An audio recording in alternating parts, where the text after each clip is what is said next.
So hey, it's me, adding a little quick thing before the episode. So first off, this episode should have been uploaded like 2 months ago, maybe 3 at this point. So some of the stuff that we're talking about is a little bit old in the news part of it. So it's not really news anymore. But if you want to hear our opinions on stuff with like the most recent Nintendo Direct at this time, which is the one where they like announced Mario Maker 2 and stuff like that, then hey, you'll get to hear it here. It's a bit old, obviously, but you get to hear our opinions on it, so that's cool.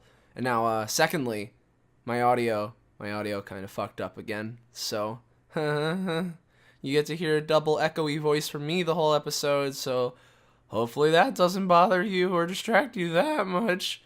Anyway, hope you enjoy the rest of the episode with this out of the way. I'm gonna start recording now. I don't know like how we're.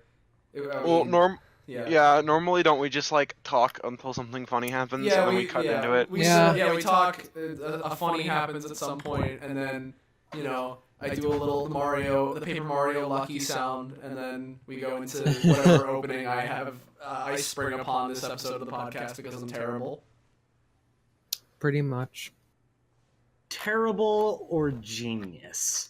I don't know. I think it's terrible, and I'm the one doing it. So I think that's epic. I think we should talk about 2002's Disney The Country Bear. I don't. Country roads, let's go. Oh, guys. It's me, Mario. Breaking news. Guys. Oh, Discord is shutting down. Oh no. Oh, gamers, press F. Press F.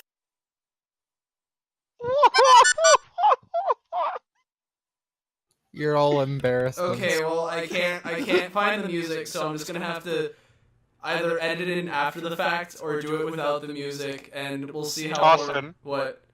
Austin, Discord shutting down. I've seen that. Like, I haven't even opened that video before, but I already know what it's gonna be. No, do it. I don't need to hear. I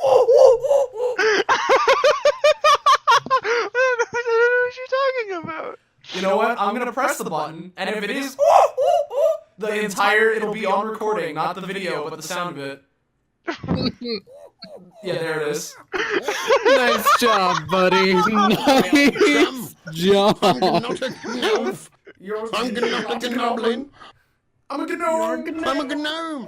And you've been gnomed. Welcome to Gnome Library episode, whatever the hell. Get me out of Welcome here. to Gnome Library. Well, I suppose if we are starting this off officially now, oh god, I need to see if I can muster up my my courage. Courage? Yeah, my courage. I need to like abandon my restrictions upon myself to start this. Courage the Cowardly That's a Dog. good sign. Mm-hmm. We interrupt this Gnome Library to bring you Courage, the Cowardly Dog Show. Starring Courage, the Cowardly Dog. Here we go. I'm not even gonna try and make it. Abandoned as a pup. I'm not even gonna try and make it sound any form of good. I'm just gonna do it because I need to open every podcast or something. Oh, okay. All right. Here's our decision. Do I do what I'm about to do with the Robin voice so that it's double stupid, or do I do it with like non-enthusiasm to make it like weirdly ironic? Yes. Getting oddly meta How about here. both? I gotta do the second one. I'm gonna Oh say the second one. man. Do both. God. Okay. Unenthused Robin. I don't think that exists. Oh jeez. Okay. Here we'll do Robin. Again, today we will go soaring through the sky. We're going to talk about video games and cry, screaming from all. Fuck! I fucked it up. Never mind. Go to your corner. I had Welcome a whole to thing Game Library. planned. It was gonna be the last line of like, we're gonna destroy every video game you love, rhyming with the above, but I fucked up. This is what I get for not thinking of the gimmick up until we actually do the podcast. Oh well. Uh-huh. Hey, everybody. So after the sham. slowest start. I mean, I To can a cut game I can cut library. that out. We don't Okay, need you're to have right. it. You're right. We can just do the GNOME. We should probably get to it. Yeah. Yeah. So welcome to GNOME Library. Uh-huh. We are your hosts. We certainly are. Fuck, I need to like. Okay. Man, I'm gonna get bullied as hard as Pit does by all the gods in this episode. Yeah. Yeah. But, Yeah. but regardless, I need to get into like enthused mode. It's been a while, so. All right, here we go. So. You're enthused. The way you hype yourself up is by doing a Spaniard punching. Sure. Okay. I thought it was more Raiden when he's I was going. gonna say I'm Raiden. That's more like what I was doing, but sure, we'll go with Spaniard punching. Anyway, hey everybody, welcome to this episode of Game Library, where first half we talk about game news, second half it's like a game book club kind of a deal, and each of us suggests a thing, which, you know, was supposed to be weekly, but so, you know, we kind of go in a little circle pattern or whatever, and we suggest games and all that kind of nonsense. So, I guess we'll introduce ourselves real quick again. It's been a while. I'm Patronix or Austin, whichever you prefer. I'm Sylvia or Sylvia, whichever you prefer. I'm Zanza or God, whatever you prefer. I'm mostly a disappointment. Alright, but what's your name? Also named Dream. Okay. Anyway, seeing as how it's been so long since we've done the last episode, there is a very large amount of things to talk about. And I'm not entirely sure how long the discussion of the game of this week will be. Of course, if you want to jump right to that and you don't care about us recapping recent news or whatever, you know, Click the subscribe button and click this link right here. I mean, it was more so go into the description and click the timestamp, which is where we have descriptions, but regardless... You don't read descriptions on YouTube. There's a whole lot of stuff to talk about, and I don't know what you're viewing on your computer Dream, but that mouse wheel's getting real loud. Okay. Anyway. Yeah, anyway. God, okay. Let's spin the news wheel. So, if we're going off of our list, I guess we'll let Zanza do the first thing, because I know nothing really about it. Yeah. Sorry, I had to get my enthusiasm out. Well, so, Team Cherry announced on Valentine's Day there's gonna be a Hollow Knight 2 Electric Boogaloo, cause originally on their Kickstarter for the game, one of the stretch goals they met was they were gonna have a DLC where you got to play as Hornet, which is a character from it, but as in the usual Team Cherry fashion, they're like the anti-EA, in which they keep providing more than they need to. So they made a whole game's worth of it, and now they're just like, you know what? This is like as big or bigger than the first game. Let's just release it as its own thing. Hey. Yeah, it looks to me like it's gonna be kind of like how Spectre Knight was Shovel Knight, but a lot more like acrobatic. Edgy. Well, that too, but a lot more like acrobatic and like trick based and shit. So what you know? you're saying is Spectre Knight. That's literally what he... Yeah, I mean... Oh, that's what I don't know why, but I thought you like said Plague Knight. I thought you meant Plague of Shadows. I'm big baby, big dumb. Go to your baby corner. Listen, I went to the corner of failed openings. You can go in your corner of whatever. Well, actually, before you go in there, Dream, you're the only one of these chuckle fucks who's also played Hollow Knight, even though I don't think you finished it. But no, I haven't finished it. But what I did like play like 12 hours worth of it, and I loved every second of it. But like, it's a big game, and I have a very, very small attention span, and it's also very hard, and I'm a big baby. So I just kind of stopped playing it at some point, but I do plan to go back and finish it sometime before Silk Song. Yeah. You should get Hollow Knight, though. It's pretty good. I like Metroidvanias. It's so good. It's so big. I've heard nothing but good things about it, but it's just one of those things where I just haven't done it yet, because... Like, yeah, there's a million other games to play. Yeah, because I know, like, just recently, like, I haven't gotten like that every other game you've heard about in your life. Well, yeah, but, like, I know recently, for me anyway, like, I haven't really gotten that far in it. We don't need to like talk about it or anything outside of me mentioning it here. But like I just like got Celeste like a little bit ago. So Yes, I was gonna suggest that game at some point. yeah, so I've played a little bit of it. I'm enjoying it so far, but like Yeah. But Yes. it's Yeah. it's an adventure where you gotta Aw. exist in the same general plane as a video game, which is a challenge in and of itself. Oh yeah. I really, really like Celeste. I know. Nice. It's also good. I prefer Hollow Knight just because Hollow Knight is my baby. And So just as like a question for you, since you know like more about this than I feel like any of the rest of us, like do you know like outside of it featuring the one character as like the player character, is there much else information on it, or like? oh yeah. Well, like for one, the movement system before the movement system in Hollow Knight is like pretty standard. It's like it controls You got really your well. Jump, you got your air dash, you got your double jump, you got Yeah. your wall jump, and you got your like shine spark, and there you go. Yeah, but in this game, it seems to be a lot more based off of like ricocheting off things and bouncing off things and doing dives and shit. Ooh. And So it's just Spectre Knight, okay. yeah, I said that earlier, so Twice. Yeah. I know, but just I know, but it I'm looks making it I'm looks trying so to add to the conversation and Mhm. failing, but you know. and then there's like gadgets and shit this time instead of having spells. And one thing is the healing system.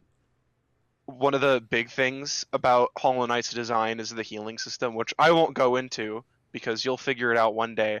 But the point is, we don't exactly know how it's been changed, but it seems like they've changed it and basically every other mechanic to be a lot more faster and immediate in combat, so that they can make the bosses just like constant. Because before you had to stop and heal, and so they had to like there had to be more of a flow in the fight of like exploiting certain phases to heal. But in this one, it's going to be a lot more like frantic, rush down kind of game design, which I'm excited to see. Mm-hmm. You're telling me I'm not supposed to play Hollow Knight like that? Dream. I've kind of face mashed my way past every boss so far. Just like you did in No More Heroes. Uh-huh. Mm-hmm. Listen, being stubborn is both a blessing and a curse. You'll win. You'll just win eventually. Yeah, that's a good way to describe it. Yeah. Man, fucking- you haven't been in my shoes. Yeah. 90% of my Hollow Knight boss fights have been mash against the boss, stabbing it, and then when I get to like 2 hit points, run away to the corner of the room, heal, and get hit like 5 more times, and like get all of the health that I healed away, go in, stab it a couple more times, heal, and basically just damage boost through his entire attack pattern, and rinse and repeat until I win. I don't even. I can feel You're the killing hatred me. flowing from Zanza. Uh-huh. Just actively. Listen, man, as long as it works. That's not a good excuse for anything. What Zanza said. Oof. I mean, Or, well, I mean, drugs just works trademark for yeah. coping with stressful situations. You call But do you want to face keep doing them? No. Yeah, I face mashing a battle strategy. Yeah, Hey man, as long as it works. yeah, I injected 15 milligrams of ketamine into my system, and I'm not dead yet. So, but yeah, so that's pretty fucking lit, and the game is supposed to be themed around, the first game is themed around like descending into like the depths, and this one's supposed to be about ascending a giant tower, which to me is awesome. I like that kind of like inverted theme of it.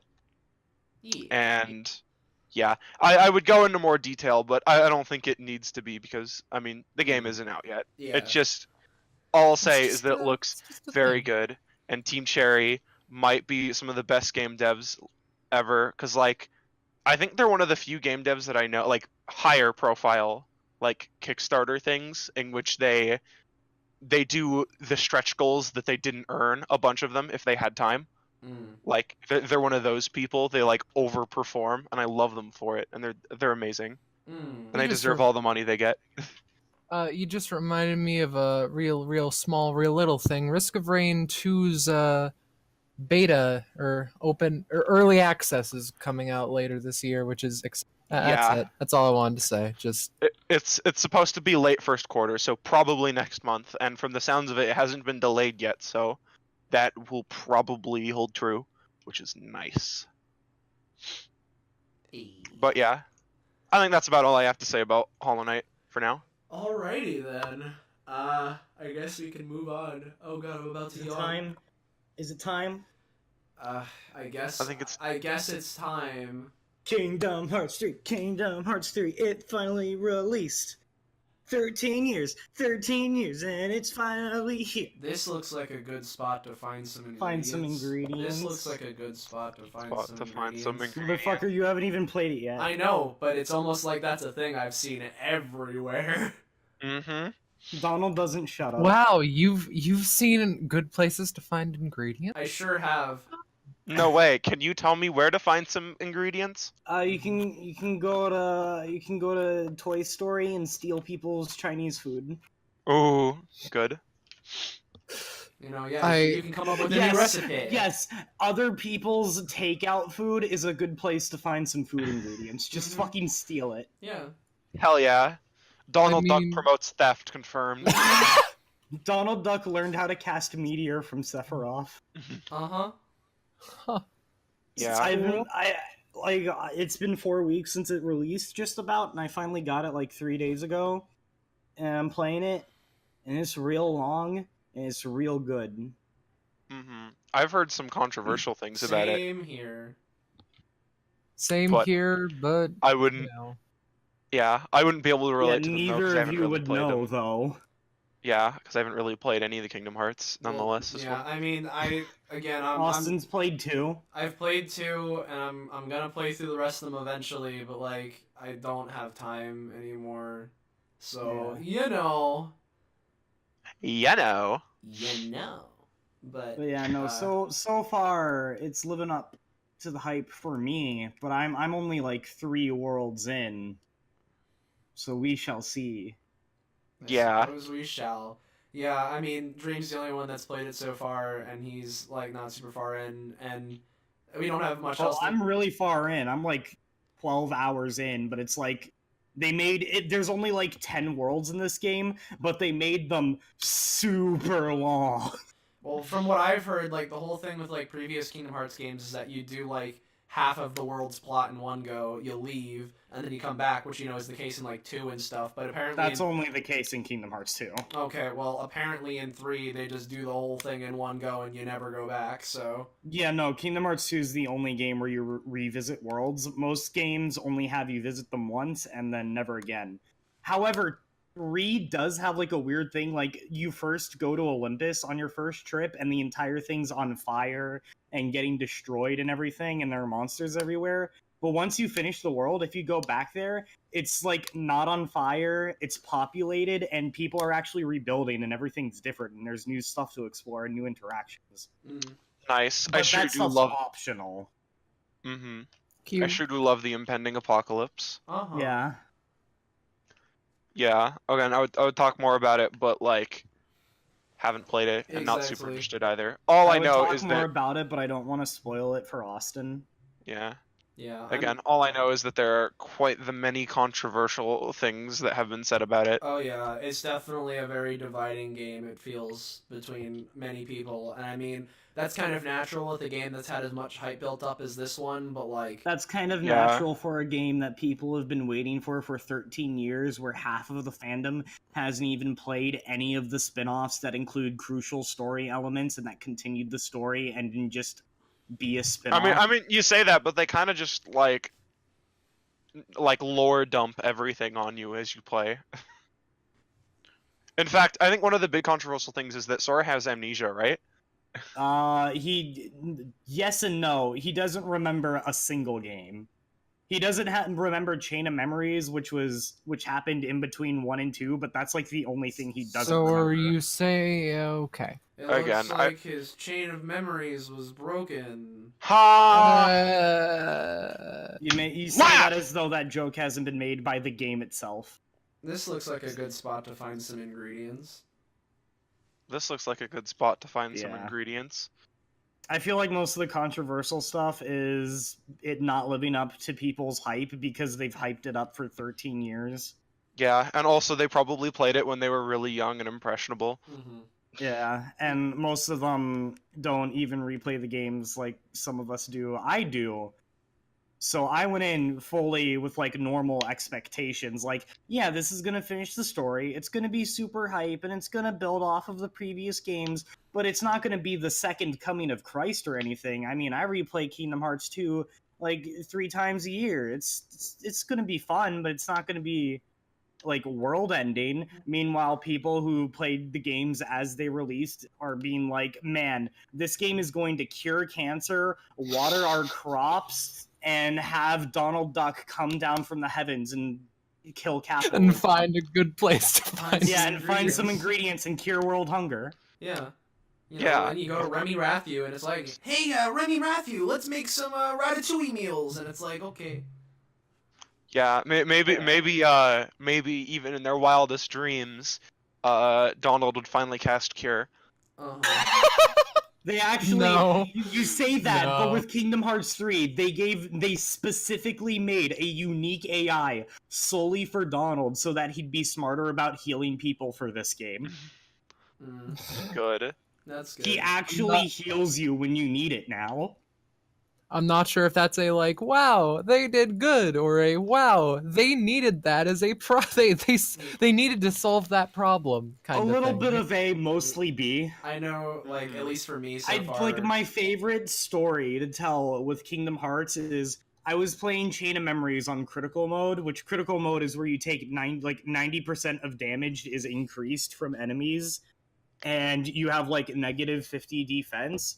I was doing a run of Critical Road of Chain of Memories, and I was fighting a boss called Larxene, whose element is thunder, and if you use any kind of thunder, she heals from it. So I had run out of all attack cards because Chain of Memories uses a card and deck gimmick thing, and my only way of attacking was to wait for a Donald and Goofy card to spawn, and then have them attack her. But she had like 5 hits left. I had 5 hits left and was dodge rolling nonstop. I used 3 Donald cards so that he casts the tier 3 magic. All I needed him was to cast Fire, or Blizzard, or Cure, or anything other than Thunder, and I would have won. He cast Thundaga twice and fully healed the boss. Oh yeah. And then left.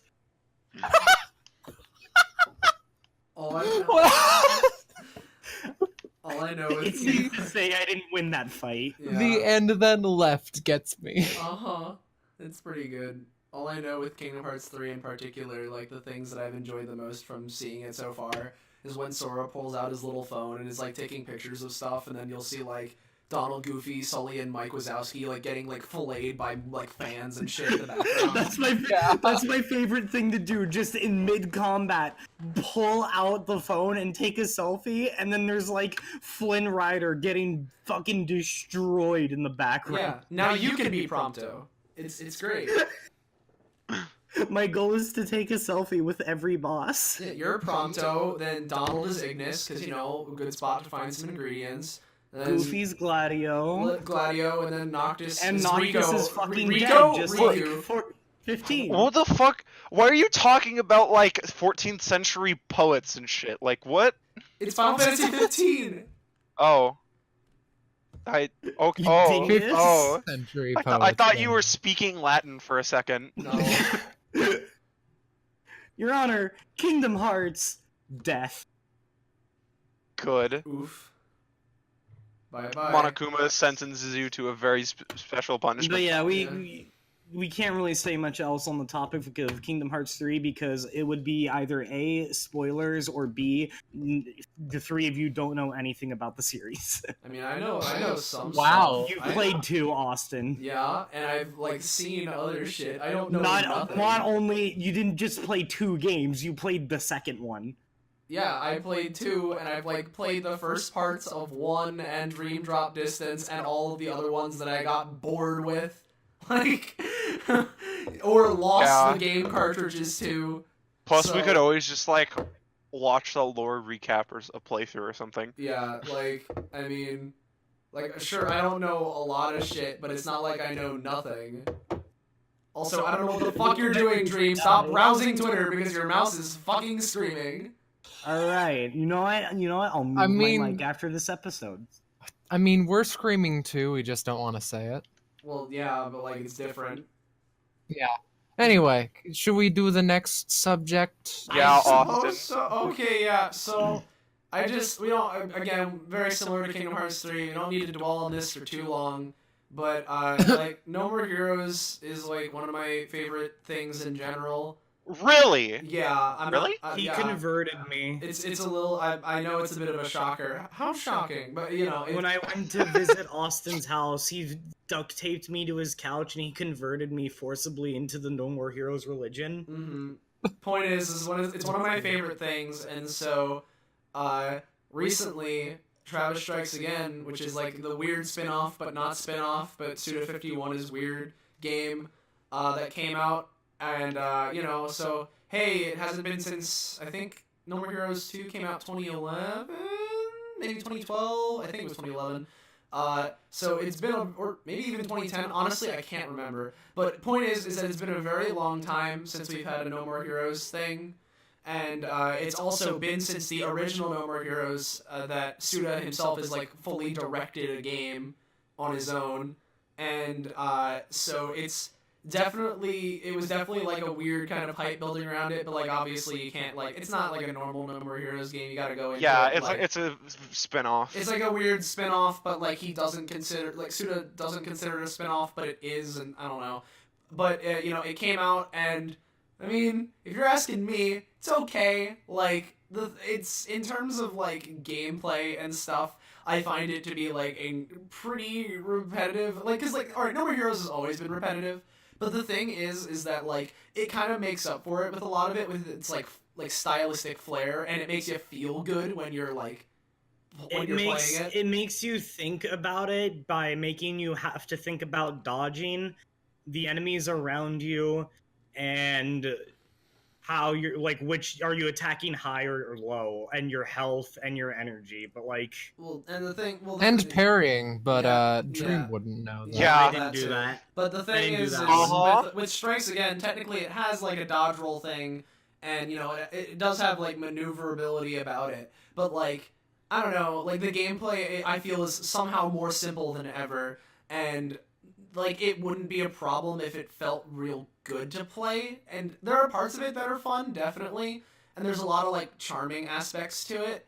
But like it's definitely like a weirdo thing to me, where like I don't really enjoy it as much as either of the previous 2 games. Like it's definitely a lot better when you're playing co-op because you can just have shits and giggles and do a T-pose laser in between the two of you. Yeah, the two of us had so much fun with the co-op. Like, there was nothing happening in the game, but we were having the time of our lives. Yeah, but that's like... was picking me up and yeeting me into enemies. I was confusing him and hitting him with my glass cannon. It was great.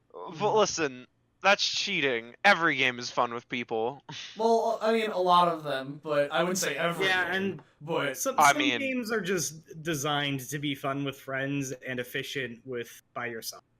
But the thing is with Strikes Again, though, like it has a lot of really interesting things about it, and like with it being a Suda 51 game, obviously, at least with how he does things, a large part of it is like looking deeper into the story and symbolism and stuff or whatever. But basically what I gathered from Travis Strikes Again is that basically if you want to, you could call Travis Strikes Again, but what I like to call it is Suda 51 reflects on his taste in video games. So that's what I like to call it.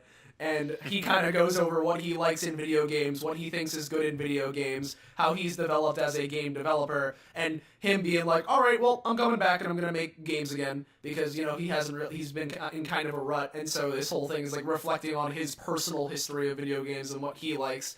But like, a lot of it makes a lot of the dialogue to me seems very not forced. I mean, I guess it does feel kind of forced, but like it's very stilted, because like No More Heroes has always had like fourth wall breaks. That's no secret. Like, it's always been like that. But Travis Strikes Again, more so than like any of the others, is so reliant on like referential humor and all this kind of like, like gaming humor kind of deal, and the Epic funny, Gamer? yeah, Epic Gamers. Like, the funniest things that I found were like the things when they were commenting about the fact that like, seriously, we're telling our like most like important story stuff through like an old MS DOS like visual novel format. Yeah, that's what we're doing. So that's fun. And then the amount of times that Travis refers to himself as a gamer, ironically, I find funny. But like, it's not. I don't know. There are some lines in the game that are pretty like fun in that sort of a sense, and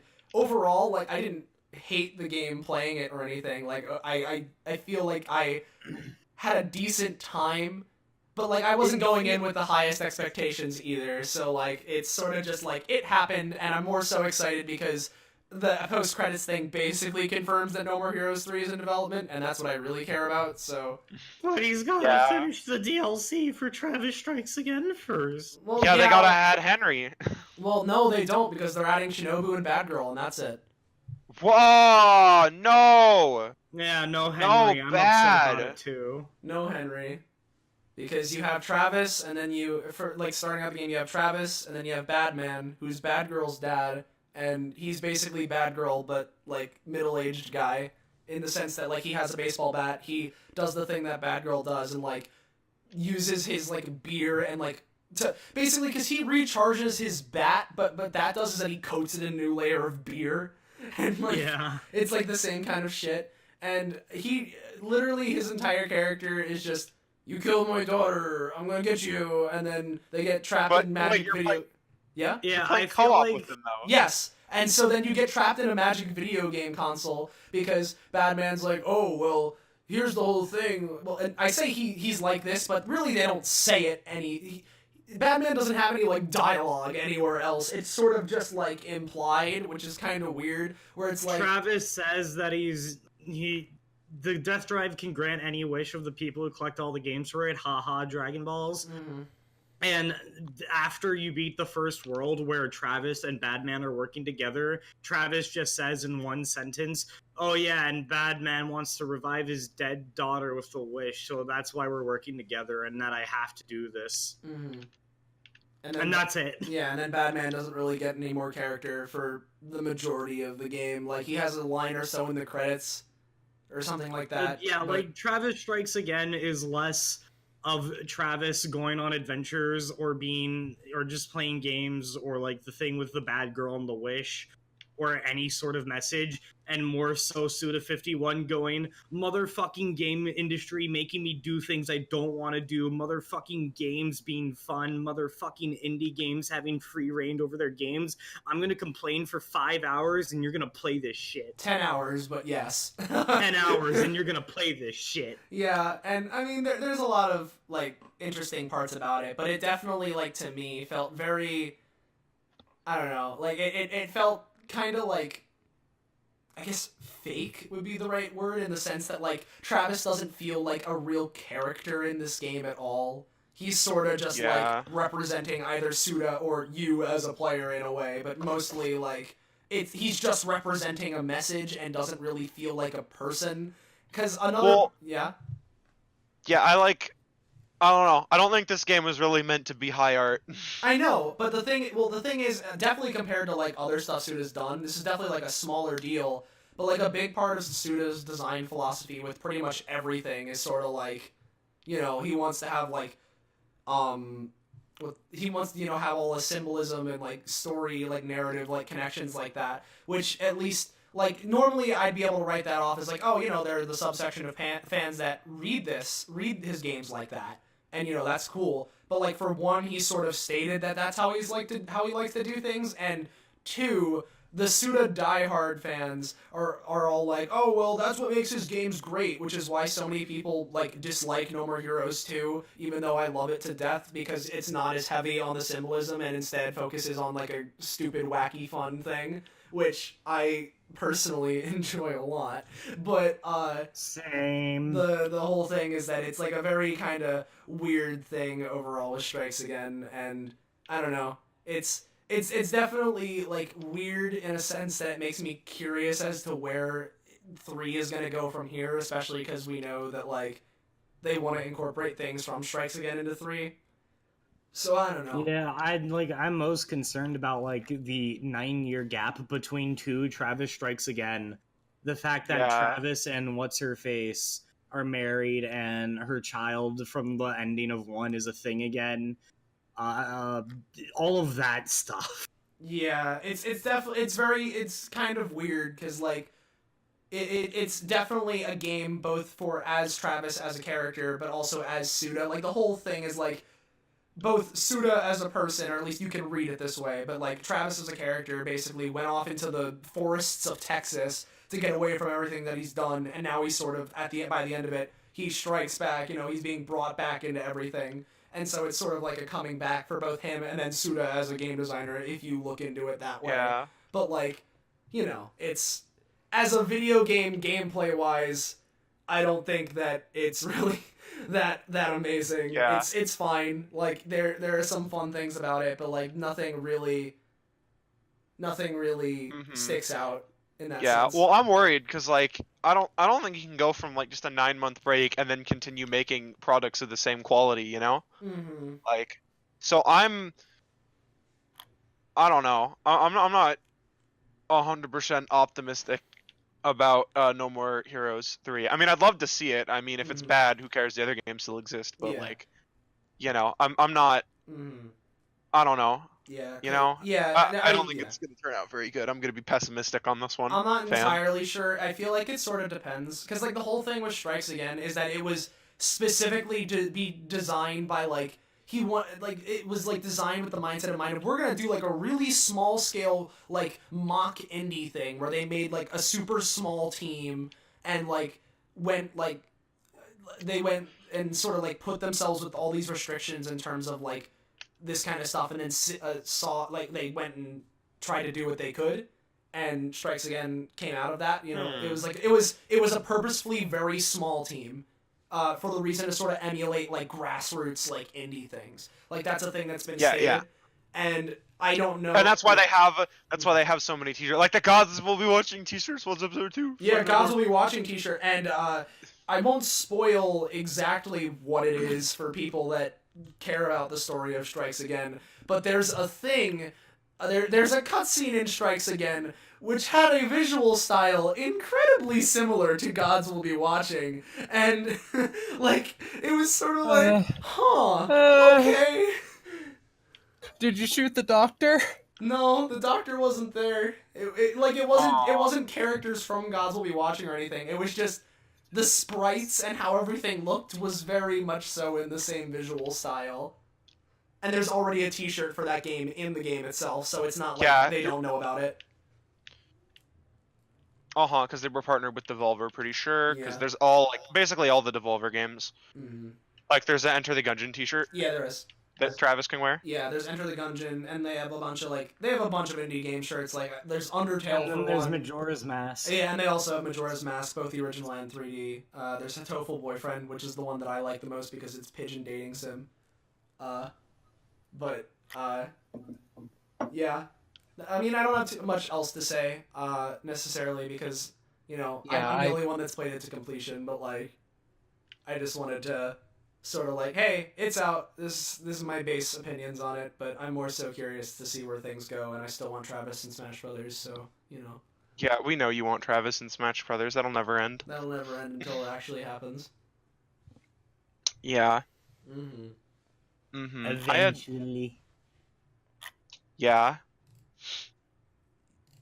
Yeah. So. All right. Well, I guess we Yeah, can... I'm not sure I have much else to add, because, yeah. Yeah. Hold on. It's funny that you should mention Travis and Smash, because there's been something going around on Twitter. I'll post it here. That's not... The dream... Okay, so he posted, like, an okay hand image in the Discord chat. I don't even feel But it's emotion. a cloud, Yeah. I guess. Yeah. Like, Dream, okay. you have once again brought hollowing to my already bare heart. Mhm. Good. Anyway, so time to keep the show-wide meme alive, Austin. Oh boy, yeah, so Yay. here's our podcast episode-ly, because it's not weekly anymore, podcast episode-ly update on Dragon Ball FighterZ. Hoo boy! Season 2 is started up, and there's, not only is there, like, game-wide, like, system changes regarding guard canceling and all this kind of nonsense and character patches, which we don't need to go into necessarily, because, you know, whatever.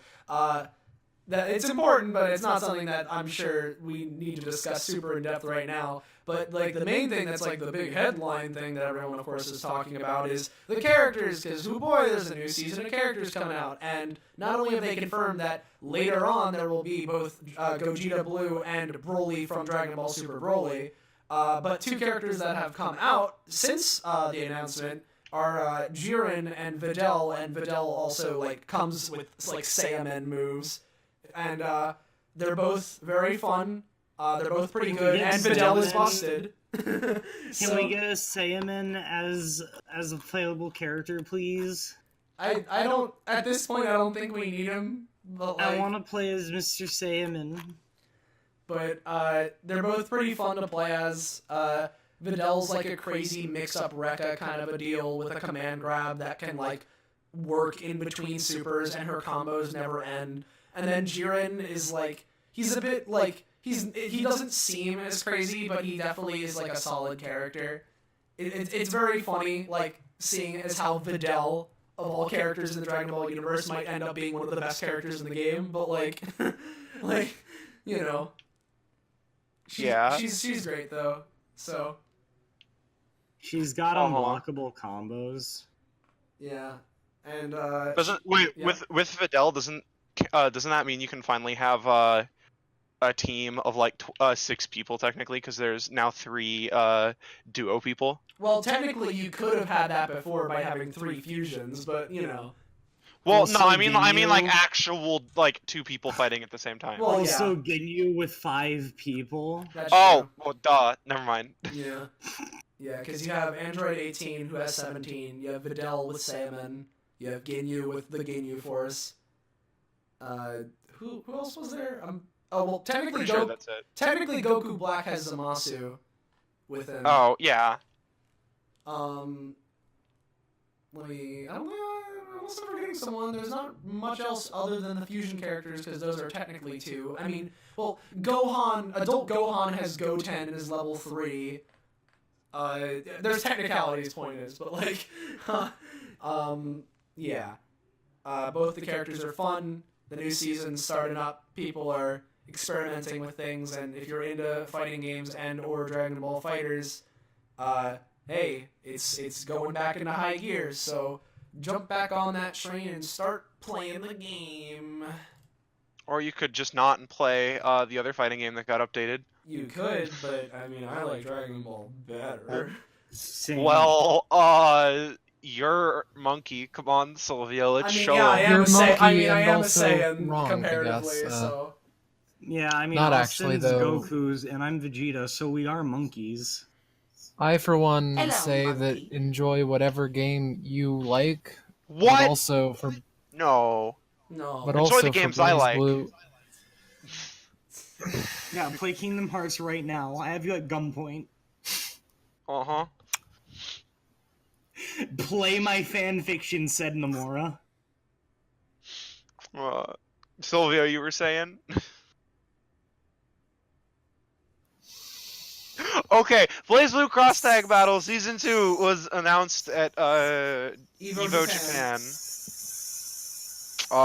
She's gonna So- blow! Yeah, Oh shit, it's a creeper. No. she's blowing up a balloon. Watch out, gamers, a creeper's coming. Mm-hmm. Close your doors. Oh, no. Lock your windows. Put cobblestone in front of them. Yeah, it'll be the only way to protect your Why are you like this? Attention all gamers, Creeper Sylvia is gonna blow up our epic houses. To stop her, we need your credit card number, the 3 digits on the back. Or you to stop. For me to stop. Don't forget the expiration date. Yeah, and the expiration date, that's important. Yeah. But, yeah, point is, BBTAG Season 2, after 6 months, was finally announced. A lot of people are miffed because it's not stuff that's coming out right now, it's coming out in the spring. But hopefully, this means that we'll get back to regular announcements, like when the game was first previewing, and they had like a new thing every month to show off. But long story short, the new character pack has Naoto Kurogane from BlazBlue, so now you can play dual Naotos. And his whole thing is he's basically you know the I think it's Shoto kind of character, like Ryu and Ragna, you know, like the base thing. The idea is that normally those characters are made specifically to be easy to play, and so his whole thing is that he's a character that uses that fighting style, but is specifically made to be really, really technical. Like, I know his supers change based on if you dash right before you do them, and he's got Rekkas, and he's got stuff like that. So, he seems pretty fun. And then, we got Teddy. My boy! We got the boy I've been waiting for since this game was fucking coming out. Yeah, it's funny because, like, half the people are like, oh, Teddy! And then half the other people are just not, they don't want him in the game.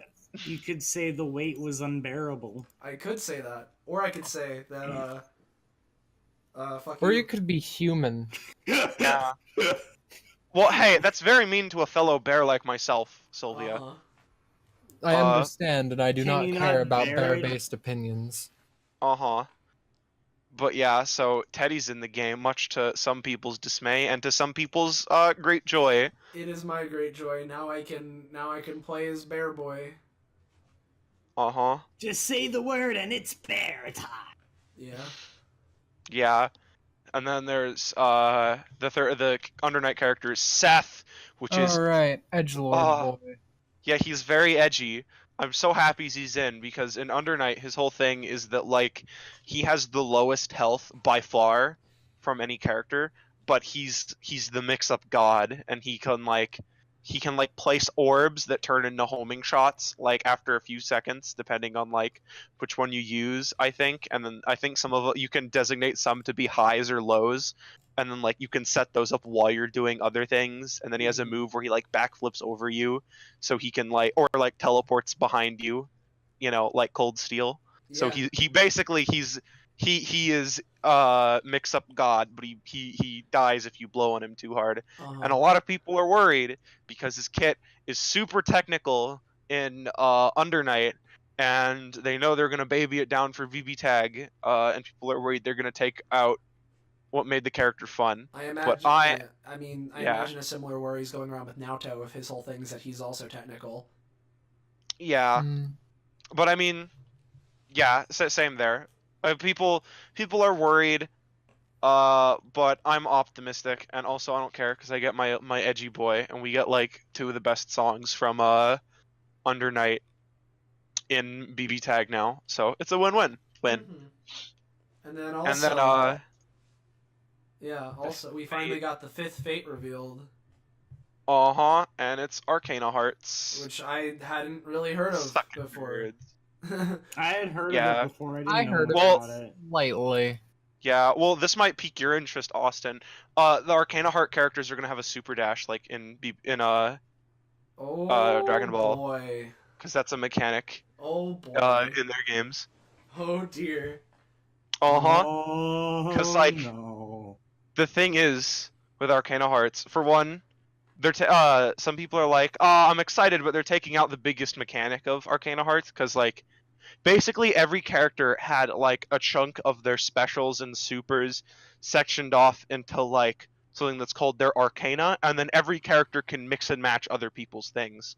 So like you could basically give any character a version of like Tager's magnetism and then use that with their kit, Huh. or like that sounds terrifying. It sure does.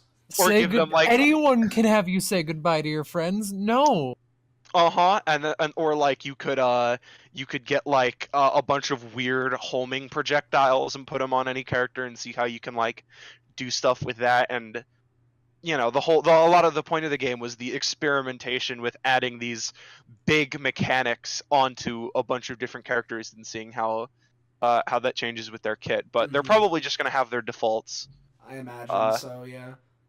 Yeah, and so Heart, you know, creative name from Arcana Hearts is in. I think she's like a brawler type character. We'll see. She has a super dash. They made it like an EX move, which is kind of weird. Huh. So it does require meter to do it, but like, yeah, we'll see. She has punches. We'll see how much it goes on from there. And from we understand, it won't be free DLC either. It'll be like they'll just start adding on these characters to the character packs. I miss Guilty Gear. Well, I know. I miss Guilty Gear too. Guilty Gear will probably be a thing at some point. I mean, Guilty Gear is a different team of like a section of Arxis compared to BlazBlue, and Team Red, which is the Guilty Gear team, is a little busy with Dragon Ball at the moment. So yeah. like... Oh, and not only Dragon Ball, but they're making another game. Oh yeah, based the Grand off of... Blue game. Yeah, some gacha game. Gear. I know, we all do. People are still hoping that they're gonna take the old sprites from like the Guilty Gear before they went 3D and like touch them up, because they made new sprites for the Arcana Hearts characters. So they're thinking, oh, they could make new sprites for the Guilty Gear characters and put them in BBTAG. Yeah. Listen, as long as I get any new Guilty Gear content, I will be happy. Specifically music, though. But I'd also be fine with the character. I understand. As long as I get any... As long as I get any content from Guilty Gear, though the music was always my favorite part of the series, I will be happy. I just want my Guilty Gear to return from the war. I mean, XR didn't come out that long ago. Like it was kind of long ago. I mean, like the thing. It's like 5 years. Okay, well, my perspective's a little bit off because like I don't remember exactly when Rev 2 came out. It's like that weird thing in my head where it's like, man, yeah, like it came out around the same time as Smash 4, and Smash 4 isn't that old. Oh wait, it was 5 years ago. Oh Jesus, now I feel old. Yeah. Okay, we're marching towards the inevitable decay of all time. Yeah. Anyway, also, there's this a sixth fate. My phone autocorrect to Yetis because I talk about the abominable snowmans more than the inevitable. Understandable, but there's a sixth fate. It is Cyan this time. I can't wait from the to looks not of it, hear anything until 4 years later. Hell yeah! I sure do love having 6-month gaps for an announcement of an announcement. Yeah. But yeah, Sixth Fate. From the looks of it, they might be going, because there was a rumor that they were trying to get 9 fates total, and if that's true, then it would make a like 3 thing wide diamond, which would make sense with like the current pattern they've got going on. Yeah. And then the 2 theories are for the next fate are either it's some game called I think Fate Excella or something. Yeah. And then the other one is a game called, I think, Chaos Code or something like that. Well, so I don't know about any of those 2 games. We'll see. Neither do I. Should be interesting. Top 15 fates to be added to BlazBlue Cross Tag Battle. Number 15, Danganronpa. The last thing you want in your killing games. The last thing you'd anyone want from the series. The last thing you'd want in your killing game is someone named Gordeau. But as it turns out, Jesus, that might be what you get. Oh yeah, no. Gordeau. What? Oh, don't even. Yeah, that's what you Gordeau think. nerf. There was But he would kill you first. There was a balance patch to BlazBlue, and Mitsuru barely touched. Ruby barely touched. All Carmine barely touched. All of the broken characters barely touched. The only character that was like high tier that they touched was Gordo. And guess Gordo, his strengths were when it came to cross combo, there was an exploit and he was the best at abusing it, but they already got rid of the exploit. And then he was a really good support, So they decided to nerf his entire kit, everything. They didn't need to go that far. You didn't need to go that far. Gordo is dead. Bum bum bum bum bum bum bum bum. How dare you be so irreverent, Crocodile. my boy? Yeah. Take it back, Dream. Take it back, or I'll ask Miyamoto to nerf Ganondorf. Yeah, Miyamoto will do it. On Smash. Well, he'll nerf him regardless. That's Miyamoto's job.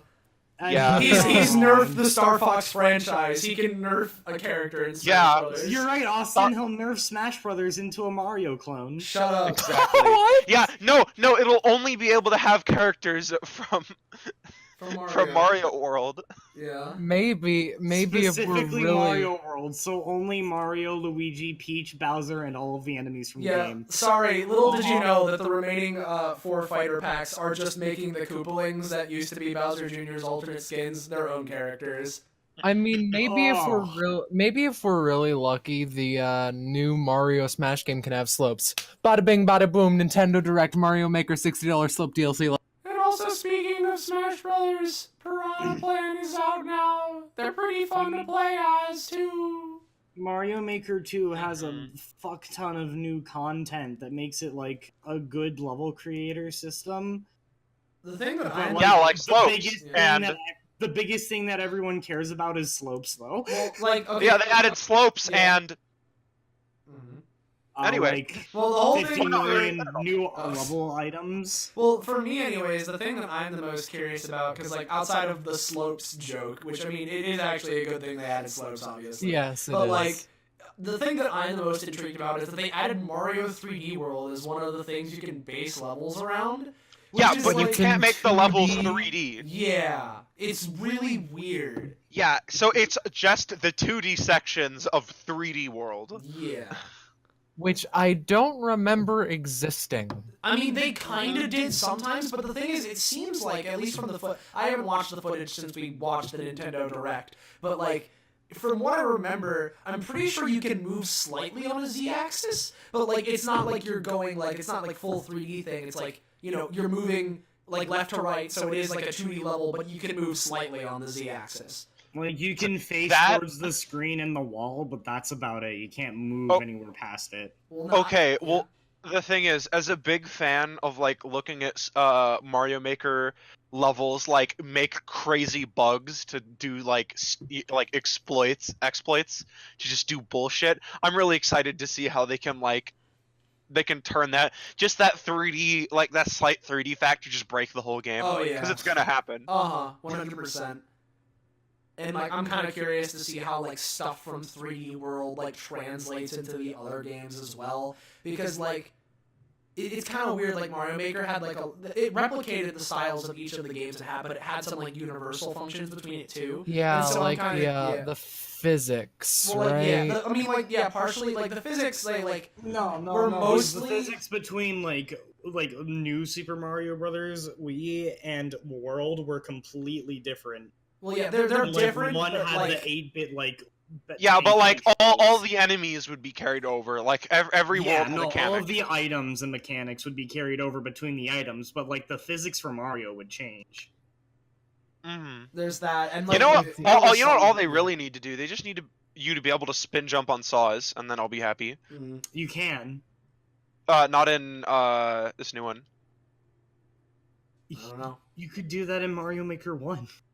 I swear you could not, because that was a big thing. If they did, then they patched it afterwards, because I remember there were people super angry about that.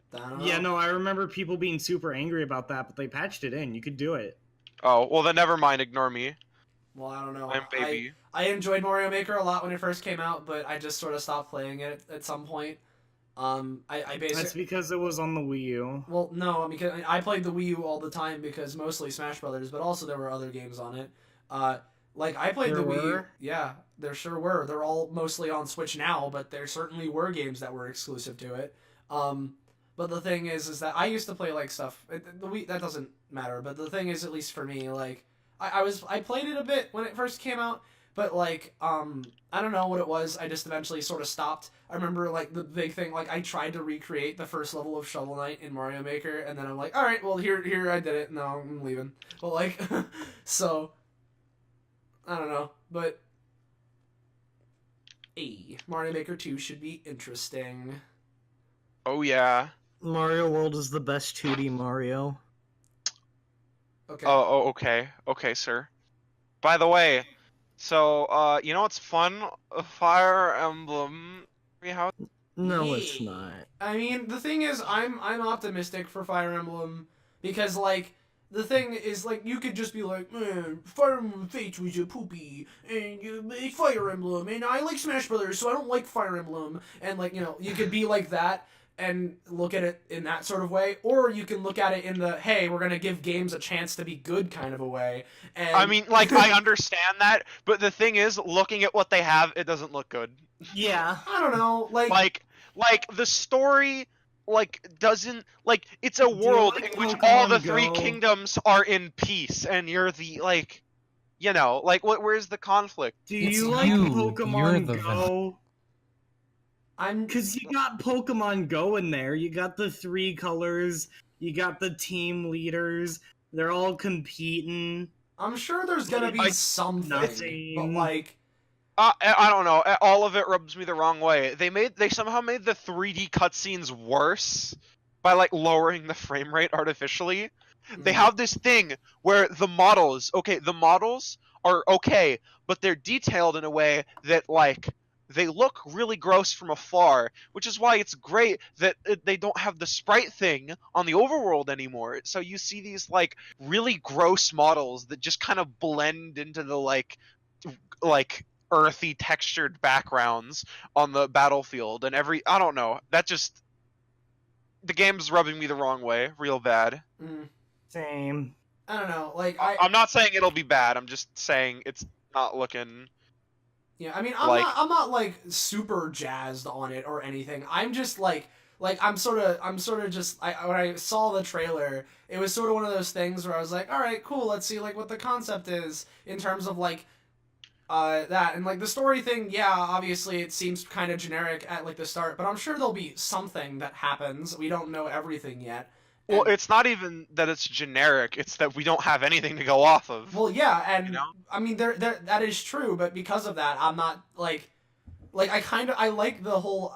Personally, I like the idea of your character being like a professor in like a school and sort of like training these like up and coming warriors for whatever this plot's gonna end up being. I kind of think that's a super cool concept because your character in, like, at least with like Awakening and Fates, has always been that kind of a deal where in Awakening you're a tactician, so you're leading your troops around, even though Chrom is like the leader of the shepherds, and then in Fates anyway, you're Corrin and you're like Prince Boy and you're leading whichever family that you're fighting for, or not, or because Revelation is a thing. But like so when it comes to like the next like spicing things up of like, hey, why is it that your character is the one leading everything, I really enjoy the concept of like the professor idea. I just like, I don't know why, I just really like it. And then I was like, wow, yeah, this is a really cool concept. And I'm just like browsing stuff on Twitter, like, man, nothing could really ruin this potential thing for me. Everyone's like, wait a second, this is Fire Emblem. Are you going to be able to date your students? And then I just was like, oh no. Yeah. Yep. Fire Emblem is continuing to be very disgusting and not good. Well, here's the thing. We don't know if it's gonna. We can say, well, we know, but like we don't know if it's gonna do that. So we have yet to see. Austin, it's Arc Systems. It's not Arc Systems. That is not Arc Systems. Arc Systems makes Intelligent Systems, whatever. But Austin, it's Intelligent Systems, and in Fire Emblem Fates, the entire main gimmick was most of your army is your family, and you could date all of them. I'm aware of this Yeah. fact. You could marry your dad. And from the looks of it, it looks like your main like player character is like almost entirely non-present in anything. Yeah. I don't know. So Fire I don't Emblem even think they're gonna continues be an option. bad. Well, I mean, bring back. the thing Advance is, from what I Wars. understand, the gameplay of the Fire Emblem games isn't even that bad. They're just probably for a very specific audience that is not me. Oh no, the gameplay is amazing. It's just everything else about Fire Emblem, which is why I say bring back Advance Wars, which was the same thing. When I played the one Fire Emblem game that I did, I personally was kind of bored, but oh. Well, It's not for everyone. Well, the whole thing with Fire Emblem is that it's very like the core gameplay of Fire Emblem is relatively basic. The main thing is that it depends on the game's particular map design for a lot of like the enjoyment. And so like a lot of things that what makes fun Fire Emblem gameplay is if like the maps are fun. And so like games with different games mileage will vary, but I don't know, like I'm not like particularly like, man, Three Houses is the bee's knees, but I'm also not on like the man thing. Like I'm just sort of like I'm just gonna wait for it to come out, and I'm gonna see how I feel about it then. Because I mean, Yeah. I'll probably pick it up because I really enjoyed Awakening, and I had fun with Fates, even though it's a very flawed game. So Yeah. like you know, For me, it's like I only really like put it on the list to talk about because I don't know why. Like I understand that a lot of people like it, but I know a lot of people aren't. And I just thought it was weird, like how they devoted like a 10 to 15 minutes of the direct to talking about it. well, You know? yeah, it's because at this point Fire Emblem's like somehow become one of their like bigger things. I say somehow, but it's really because of like the it's Smash. because of well Smash is one thing, but in terms of Fire Emblem, as much as like it can be annoying with the like all the dating and like stuff when it comes to like Fire Emblem, you have to admit that that's part of the reason why it's had such a comeback. Like because of the crowds that it's like gotten, it's like a big part of it now. And like stuff like Shadows of Valentia are definitely better about it, at least from what I've heard. I haven't played through the game in its entirety. I've like started playing it, but I just haven't continued. Like it's a remake of a previous game, and they don't shoehorn a bunch of like that stuff into it. Like there's some aspects from it, I believe, but I'm not entirely sure. I don't quote me on most of this, but like a lot of what's kind of had the resurgence of Fire Emblem is sort of treating it almost, I mean, I say almost like a gacha game, but there's Fire Emblem Heroes, which is a gacha game, so like, you know, it's kind of going that direction in certain ways. It's consumerism anime. It's getting closer and closer to that with It's how it's going. consumerism anime, and that's why it's so successful, unfortunately. I don't know. I don't know. Yeah.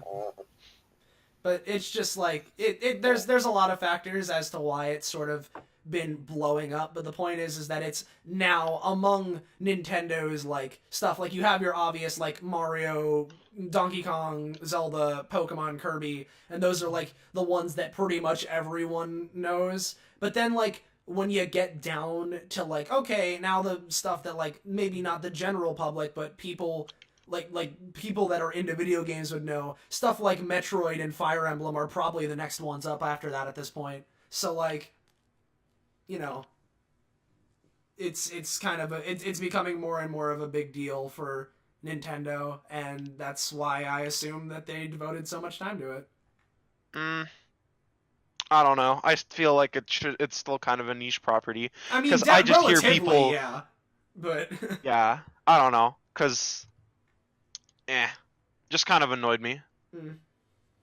I don't know. Oh, by the way, Joker is coming out at the end of April. Oh yeah, that's important.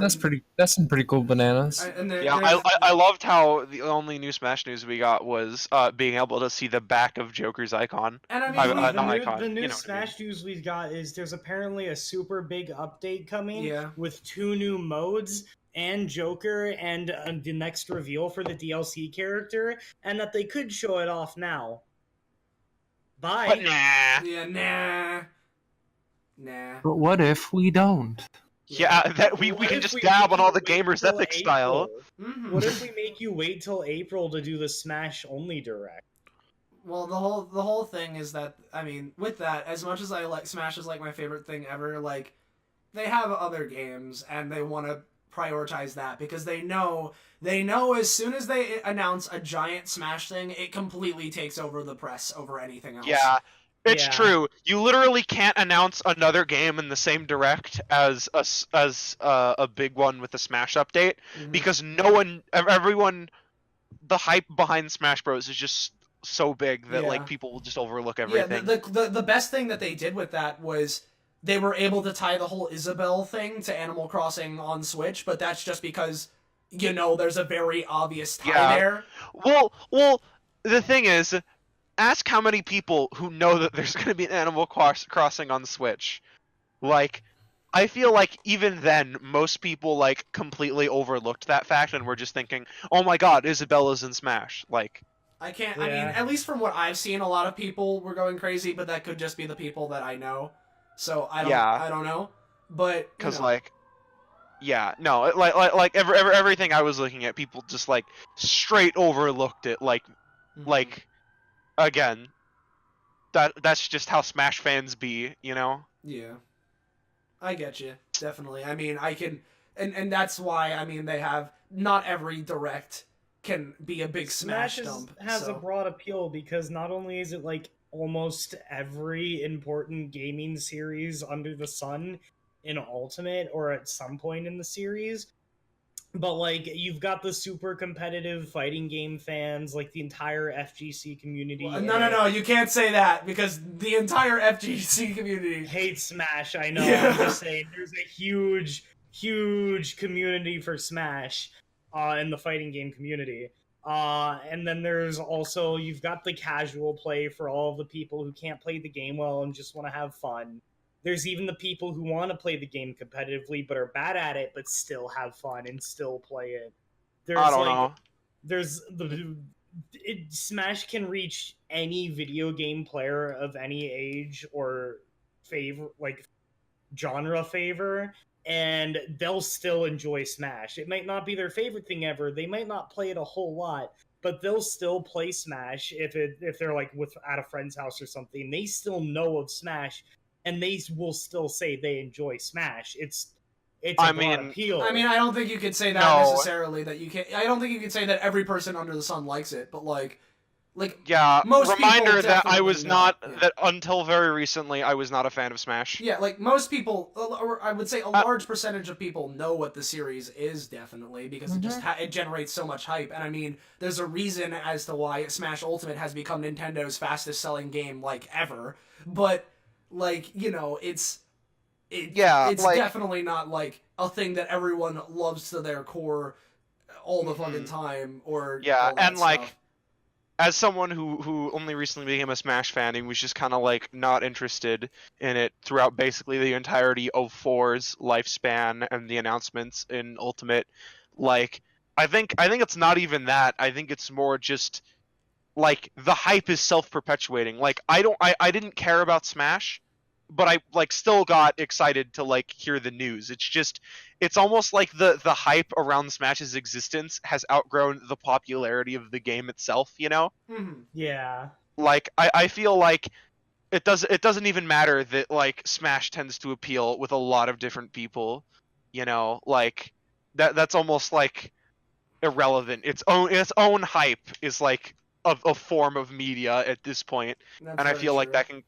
that can kind of describe why just a single Smash announcement of any caliber just completely engulfs everything else that it's around. Oh yeah, 100%. There's also Tetris 99. Tetris Battle Royale! Tetris Battle Royale! Okay, when it came out on Twitch, it was being streamed more than all of the other Battle Royale games online. It might have even beat Fortnite for a while. We found the Fortnite killer, like, Tetris 99. People were 99. already saying that Apex Legends was going to kill Fortnite, but no. We have a new big boy in town, and it's Tetris. Uh-huh. My God. I don't know. I just fucking love the concept Yeah. of for a while, it's always really annoying whenever every single new game or whatever is being like, hey, we're gonna take our formula, but we're gonna make a battle royale version of it. But this time, since it's not just some shooter game or whatever, it's actually interesting. Oh, yeah. Exactly. Yeah. It's like it's a different kind of they didn't just copy and paste the battle royale everything onto the game. They're like, hey, we have a game and we're gonna just introduce giant 99-player battles into it. Not change the mechanics. Uh-huh. Not change the mechanics. I'm gonna rub that one in. We're just gonna add certain aspects that work into it.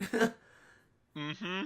And now it's what it is, and I'm very excited. And also, I think it's supposed to try to sweeten the deal for Nintendo Online people, so it's free if you have Nintendo Online. Which I think is a very smart move. Yeah. Yeah. I don't think that's exactly gonna make it up for a lot of people who are angry about spending $20, but I mean it's better than nothing. Mm-hmm. It's definitely better than nothing. I would prefer if they got good make servers first. anything about Nintendo Online good. Again, I would prefer if they made their servers good first, but you get what you can take. Mm-hmm. Yeah. I haven't played Tetris 99 or Tetris Battle Royale yet, but I've been meaning to maybe try it at one point. I've been seeing a lot of people online and social media stuff playing it though, which is the most hype I've ever seen over Tetris ever before. So Yeah. It's definitely got me interested to give it a shot. Yeah, it's just surreal. Mm-hmm. Battle Royale was beaten by the old grandfather. This is like the scene from the original Dragon Ball where Master Roshi, buffs up and blows up the moon old man Tetris. You shouldn't mess with him. Old man Tetris blowing up Fortnite. Yeah. Uh-huh. It's like Tekken, where fucking there's Heihachi comes and starts beating up his son and grandson again. Yeah. Uh-huh. Yeah. Also, Daemon X Machina is a thing. Yeah, that it didn't. Wasn't there a? Max. Okay. Yeah, it looked kind of like Mech No More Heroes. Okay, to me it did not look like Mech No More Heroes, but it did look like cool mech gameplay. And the thing is that at least when it came to Daemon X Machina, they first announced it as the opener to their E3 conference when I was too busy saying, "Where's the Smash Brothers?" Going back to what we were talking about earlier. See? Yeah, exactly. So, if there's a Smash announcement, it just engulfs everything. So here's the thing. It looked cool, definitely. It definitely looked cool, but my brain was definitely not on Daemon X Machina for more than a second. But now that Smash Brothers is out and I can actually pay attention to the game, it looks super sweet. So I'm... And there's a demo out right now, pretty sure. I haven't played it, but, Uh-huh. It looks interesting. I like the art style. Mm-hmm. It's got cool mech shit. Oh yeah, definitely. I don't have too much else to say other than it looks super cool, mainly because I haven't played the demo. But Max. There is only one thing you need in life to be happy, and that's super fucking sweet, super fucking cool mechs blowing shit up. I mean, I believe you also need. I think that is factually false. Before, we had to get our mech kick by watching animated anime as opposed to non-animated anime.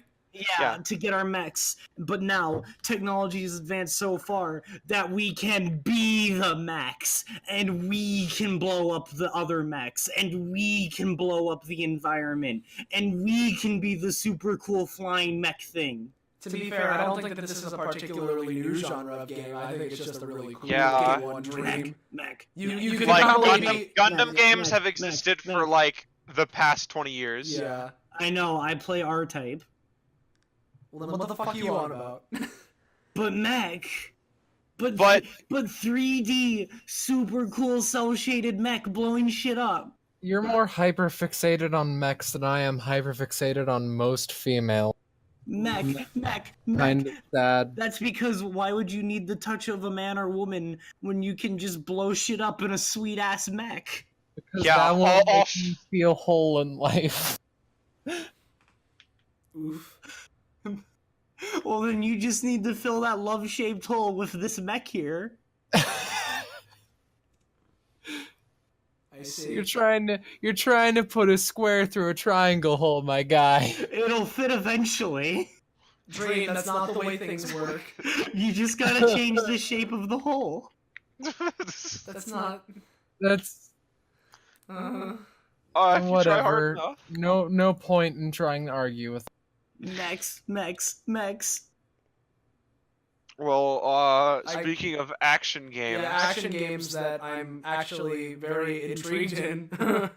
yeah, Astral Chain, Which the next is- Platinum yeah, game. Platinum's new Platinum project. Games is making Knuckles Chaotix a modern day game, and it looks fucking sweet. Okay, so Yeah. mainly for me, it's like, okay, so you get to play as cool cop guys that not only have chain weapons, but chain weapons that can summon tigers that you whip around as weapons that still are tigers that attack and maul people. And not only that, but you can also ride the tigers. Alright, well this game was made for me. Yeah. Uh-huh. No, but you can pet the tigers too. Yeah. And you're Yeah, cool you- police people. Yeah, and you're fighting Yeah. terrorists. And then you also sometimes pick up trash. Hell yeah. Community service! I love community service. It's My gonna be game. the best game ever. Man, Well, sorry, I can't second wait. best game ever, because best game ever is gonna be mechs. I can't wait for that mission at the start of Astral Chain when you're like first into the police force and they start you off like looking for speeding and you're just like on the side of the road on top of your tiger, and when a car goes a little faster than the other ones you gotta like chase after it and like slash its tires and be like, okay buddy, here's your ticket, and like, you know, look at parking meters, and then eventually by the end of the game you see what they were showing in the trailers. No, this is not gonna be. That would be the best thing ever. The game is see- like No More Heroes 1, but instead it's all of the chore missions front loaded at the beginning, and then you play all of the gameplay sections. Yeah. See, what I imagine So when what you you're saying, describe the that is greatest just game of all time. what Yeah. I imagine when you were describing that is just, oh, a car's going slightly faster than the other ones. Better beat it in a submission. Yeah, no, like, Yeah, as like ticket. there's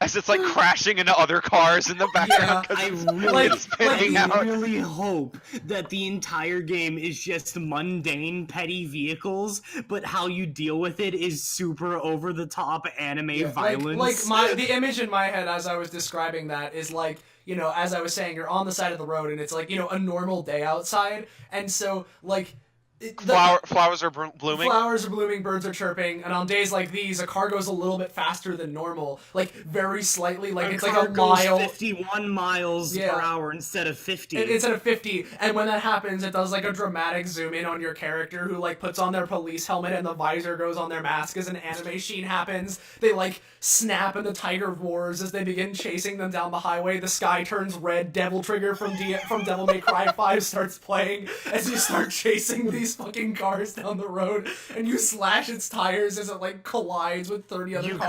cause far more property Yeah, damage exactly, than and any it, damage the it collides perpetrator with makes. like a bunch of other cars and like You holds up an blow a entire skyscraper. it holds up an entire like section of people on a bridge that are just trying to get to work, and then like through the flames and smoke you see like some dude on the ground who's like coughing and like gagging up blood and shit, and then your character just walks up to them very menacingly, like lifts the visor. Fine, please. Yeah, lifts the visor, reaches into their pocket and writes out a ticket and slaps it on their face, seeing as how their car is now exploded. I really You'll be hope stealing it's me just- at the dealership. I really hope it's just mundane, petty, everyday crimes that you handle in excruciating anime violence. You know, as fun as that joke was, that's not at all what the game is, though. So, like, instead, you get to just whack giant robo guys with your tiger, and that's equally as cool. That's true. It looks super fun, and It's just factual. I'm very curious to see where it kind of goes from here in terms of, like, pretty much the everything, because, like, you know, it is platinum, so, like, it's gonna be pretty crazy. And, it makes me a very excited person. I very much so like the look of it. Oh yeah, that's another thing, it looks gorgeous too. That's kind of important to mention. But yeah, I guess if that's the case, the last thing that was in the Nintendo Direct was the remake of Link's Awakening, which is a thing. Yes, right. So I'm surprised Dream hasn't like fucking nutted himself yet. Be like, Link's Awakening! Yeah, so like I'm honestly really surprised that hasn't happened. Yeah. Link's Awakening is pretty cool. There we go. There's a reason why I stopped myself after talking because I was expecting you to like shit yourself like you did with Kingdom Hearts or Mechs for some reason, and so no, I'm surprised.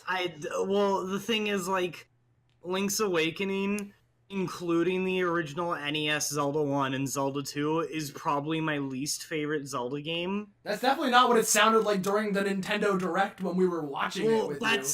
That's because, like, Link's Awakening has so many unique and amazing concepts. It has such a beautiful story and so many amazing characters, and it executes all of it absolutely horribly because it had to be on the original Game Boy. Not only the original Game Boy, but, like, super early life original Game Boy.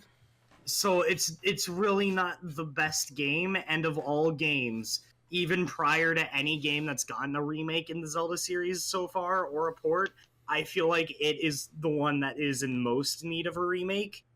One where they execute all of the ideas, concepts, characters, etc., properly this time, and maybe have more than 2 buttons for items. And I feel like it could be probably one of the best Zelda games, and I'm looking forward to it, but, like, I've never been too crazy about Link's Awakening. But it looks so cute, though. It is really cute looking. It is very cute, and I do appreciate them on the original Game Boy, they had, like, a super detailed sprite picture of, like, main concept art Link on the boat at the beginning, and then it shifts over to the tiny, chibi Game Boy sprites. And the art style they're going for this game emulates that perfectly, and I love it. I'm excited to hear Ballad of the Windfish in HD and everything, but, like, I've never been too crazy about Link's Awakening.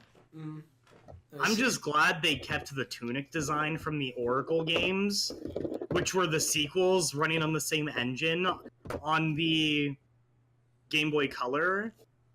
And again, it's really funny that I don't care about Link's Awakening as much because Oracle of Ages is my favorite 2D Zelda game and probably my 5th favorite Zelda game, period. And it runs on the same engine, but it just does everything better. But yeah, no, Link's Awakening HD is looking really cool, and I'm looking forward to it. Please add more than 10 music tracks that gets reused throughout the whole game, please. I don't know. Oh, well, we can cross our fingers. Yeah. I mean, we've been over this before. I'm not, like, the biggest Zelda fan, so, like, I don't know. It's cool to see it, but, like, it's not something I'm particularly that interested in. So, you know. I'm just glad it's not anything like Breath of the Wild.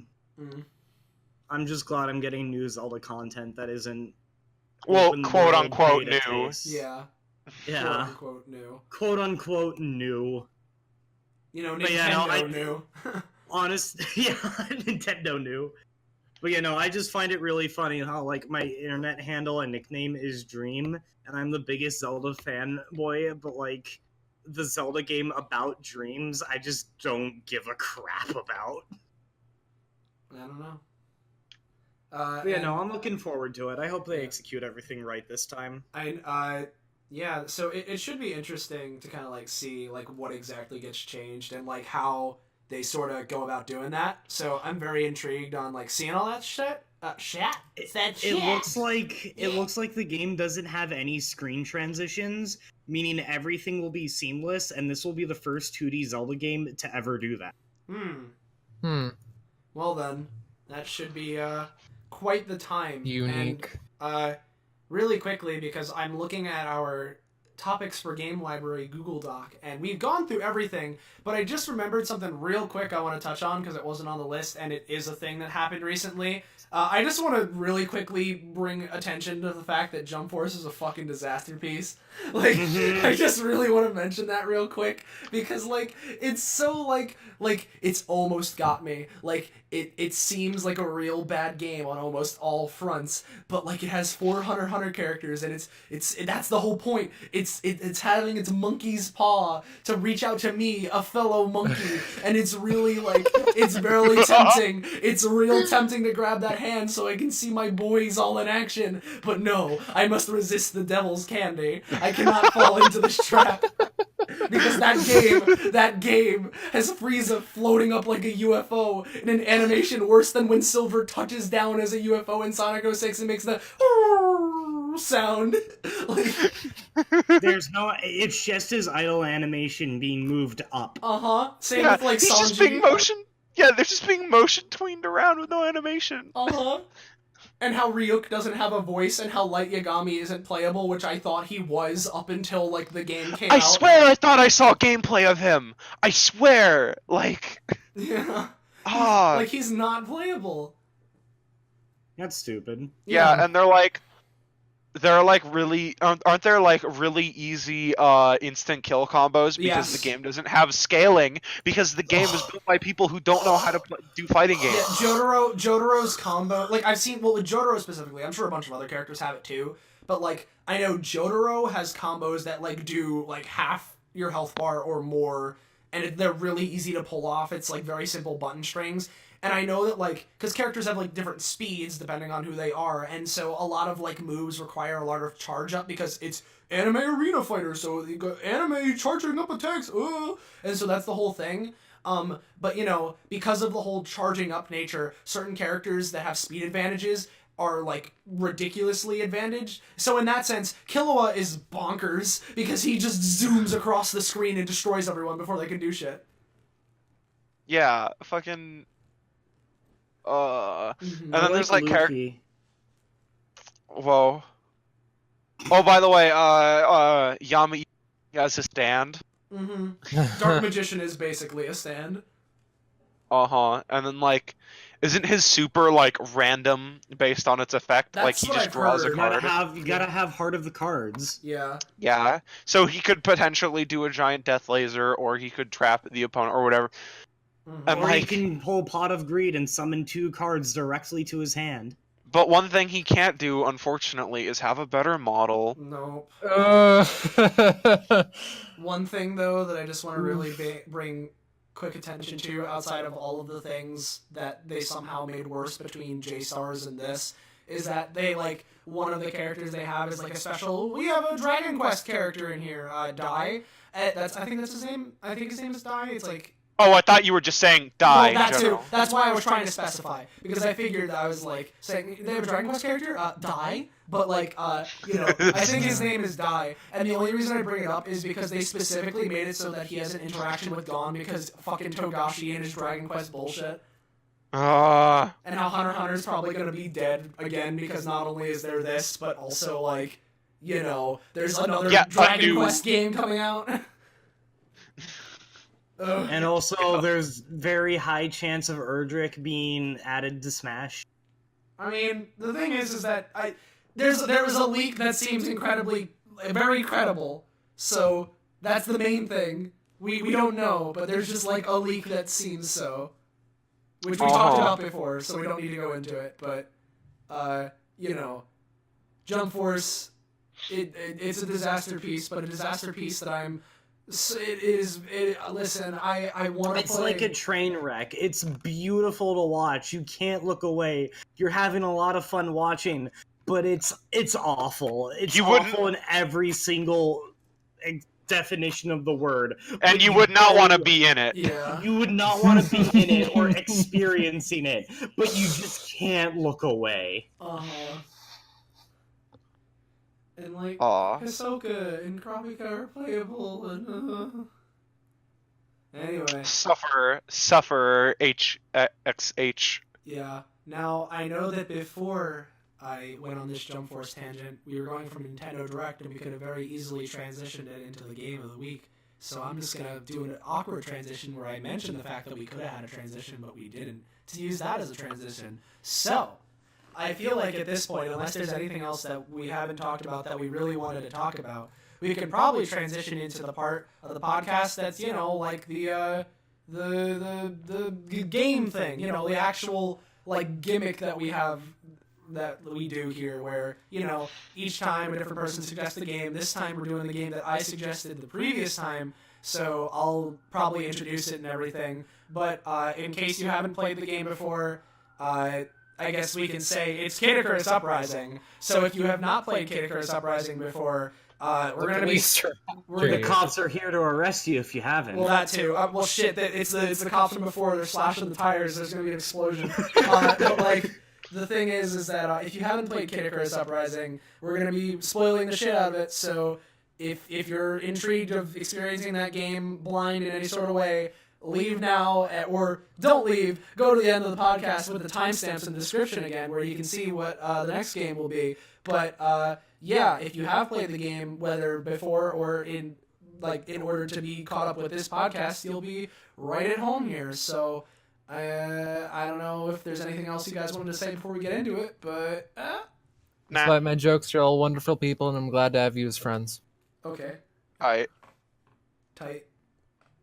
Anyways, That's it. so Kid Icarus Uprising. The whole thing with Kid Icarus Uprising, I suggested it last time because, at least for me, just as like a game and an experience in general, it's one of my favorites, and it rings true with a lot of things that I love in general about games and media.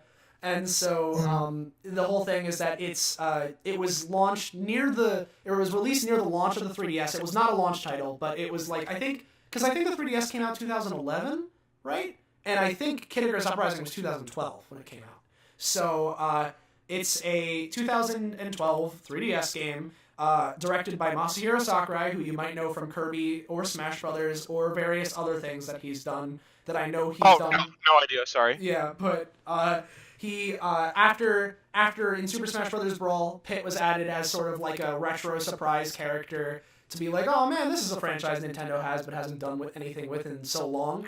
And so he was added into Brawl, and after that, the Brawl's director, Sakurai, was like, hey, I can do something with this. And then basically he's like, hey, we're going to make a new Kid Icarus game and, you know, completely, like, you know, bring it into the modern age. And I'd say it worked in a sense. People know Kid Icarus now, and it's part of Smash and shit. But the whole thing is that the game outside when in terms of gameplay, it's mostly split up into aerial sections that are more like on-rail shooters, and then you have ground-based sections which are like third-person shooters, like kind of a deal. It has a lot of these, suck. And it has a lot of different like weapon types and all that kind of things. It's split up into chapters, and it tells this whole like wacky story, and it's a story that definitely has some substance to it, but is also very much so founded on humor and comedy, and I love it. So, like, yeah. Except for one part. Well, yeah. I mean, I don't. Except for like. What do you? One part. Like, what do you mean? That's like just. I'm thinking 18? a bit about. Mm-hmm. Probably. I'm bad at remembering what chapters. Okay, what. But I guess since I'm talking, since I am talking, I might as well, I guess, kind of continue really quick with like my rating, because I almost forgot I would need to do this. Excuse me. Yeah. Well, general thoughts. Yeah. Well, rating and general thoughts. Just sort of basing it off of how I've been rating other things in this, because like I know I gave like Psychonauts an 8, and I think did I give Persona 4 like a 9 or an 8 technically? Because like I think you gave it an 8, yeah. Yeah, because the whole thing is that Persona 4 is like my second favorite game of all time, but like as a video game I can recognize its flaws, and it's realistically an 8, but I'd give it a 10. Kid Icarus Uprising for me is a very similar situation, except I'd probably give it a 9, but I can recognize the flaws and I'd give it an 8 instead, just in terms of my personal enjoyment.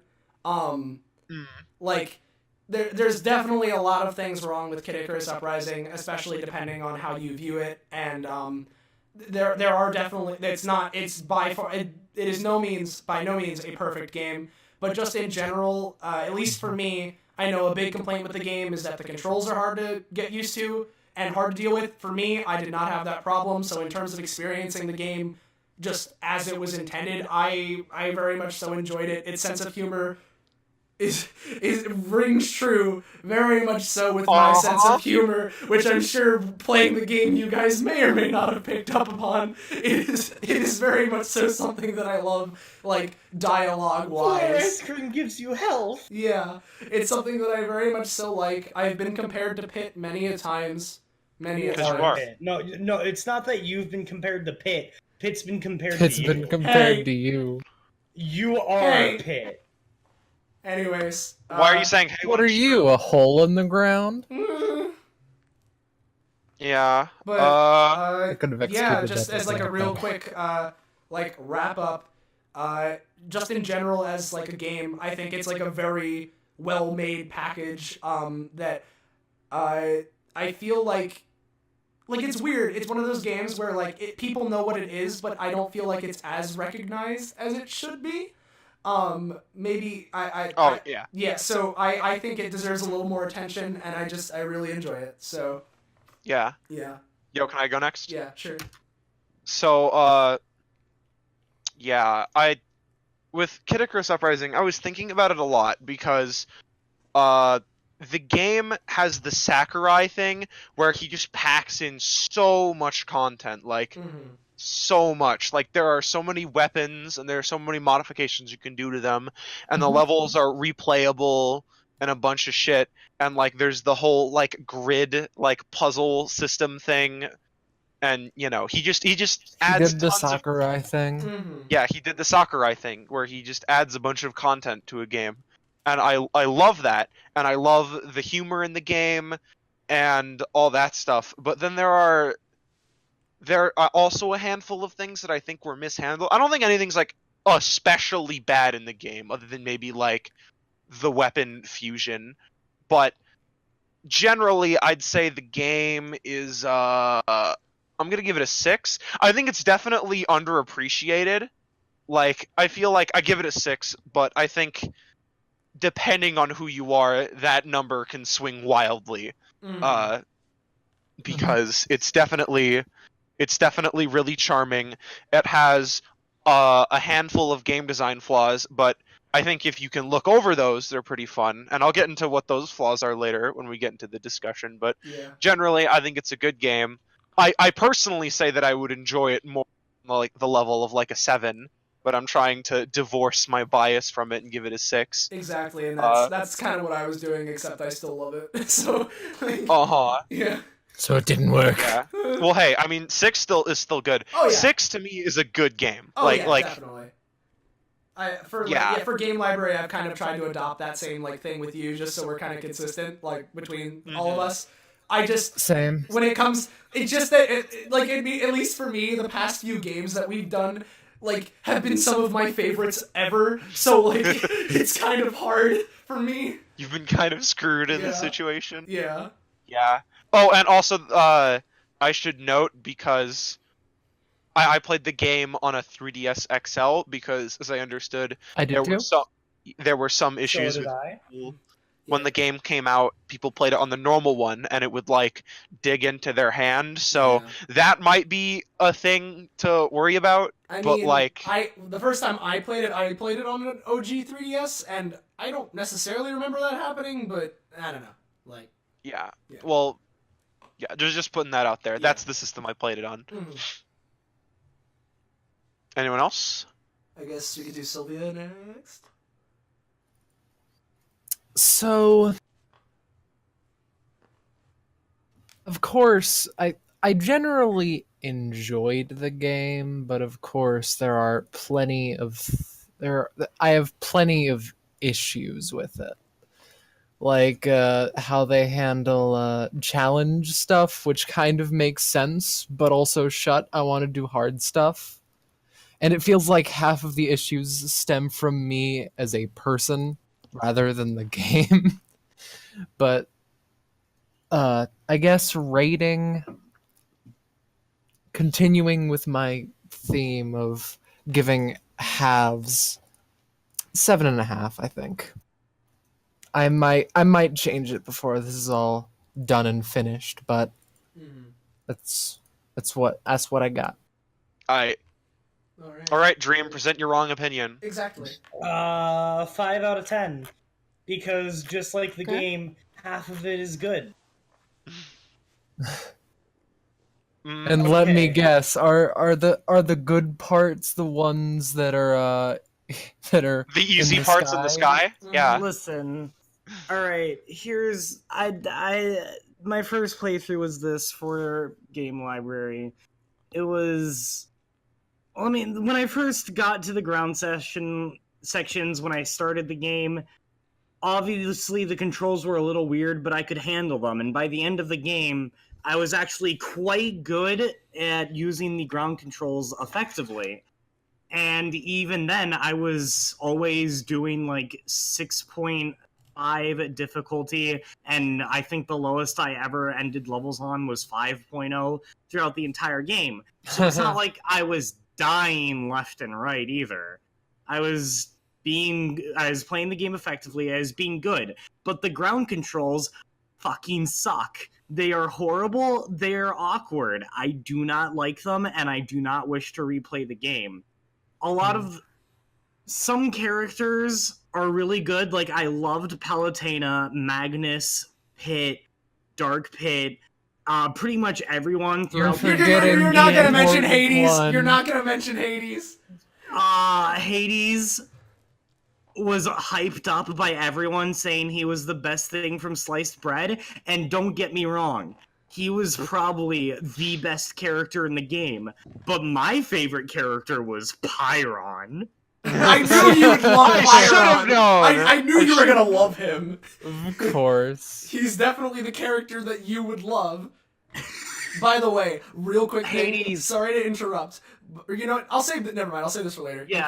Save it. And Verity, I did not like at first when she was first introduced. I hated her. She filled out every kind of character just quota for characters that I despise in most anime like aesthetic games.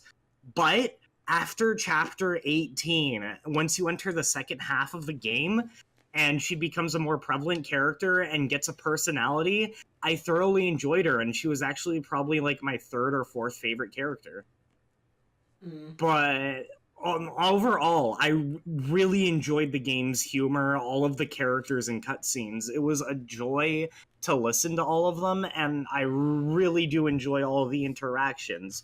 All of the weapon stuff, though, I didn't utilize it, and I used one weapon, not like because I got a really good one at the start of the game. For the whole game after mission 5, the weapon systems were a lot of fun and really creative, and really let you play to the game how you want to play.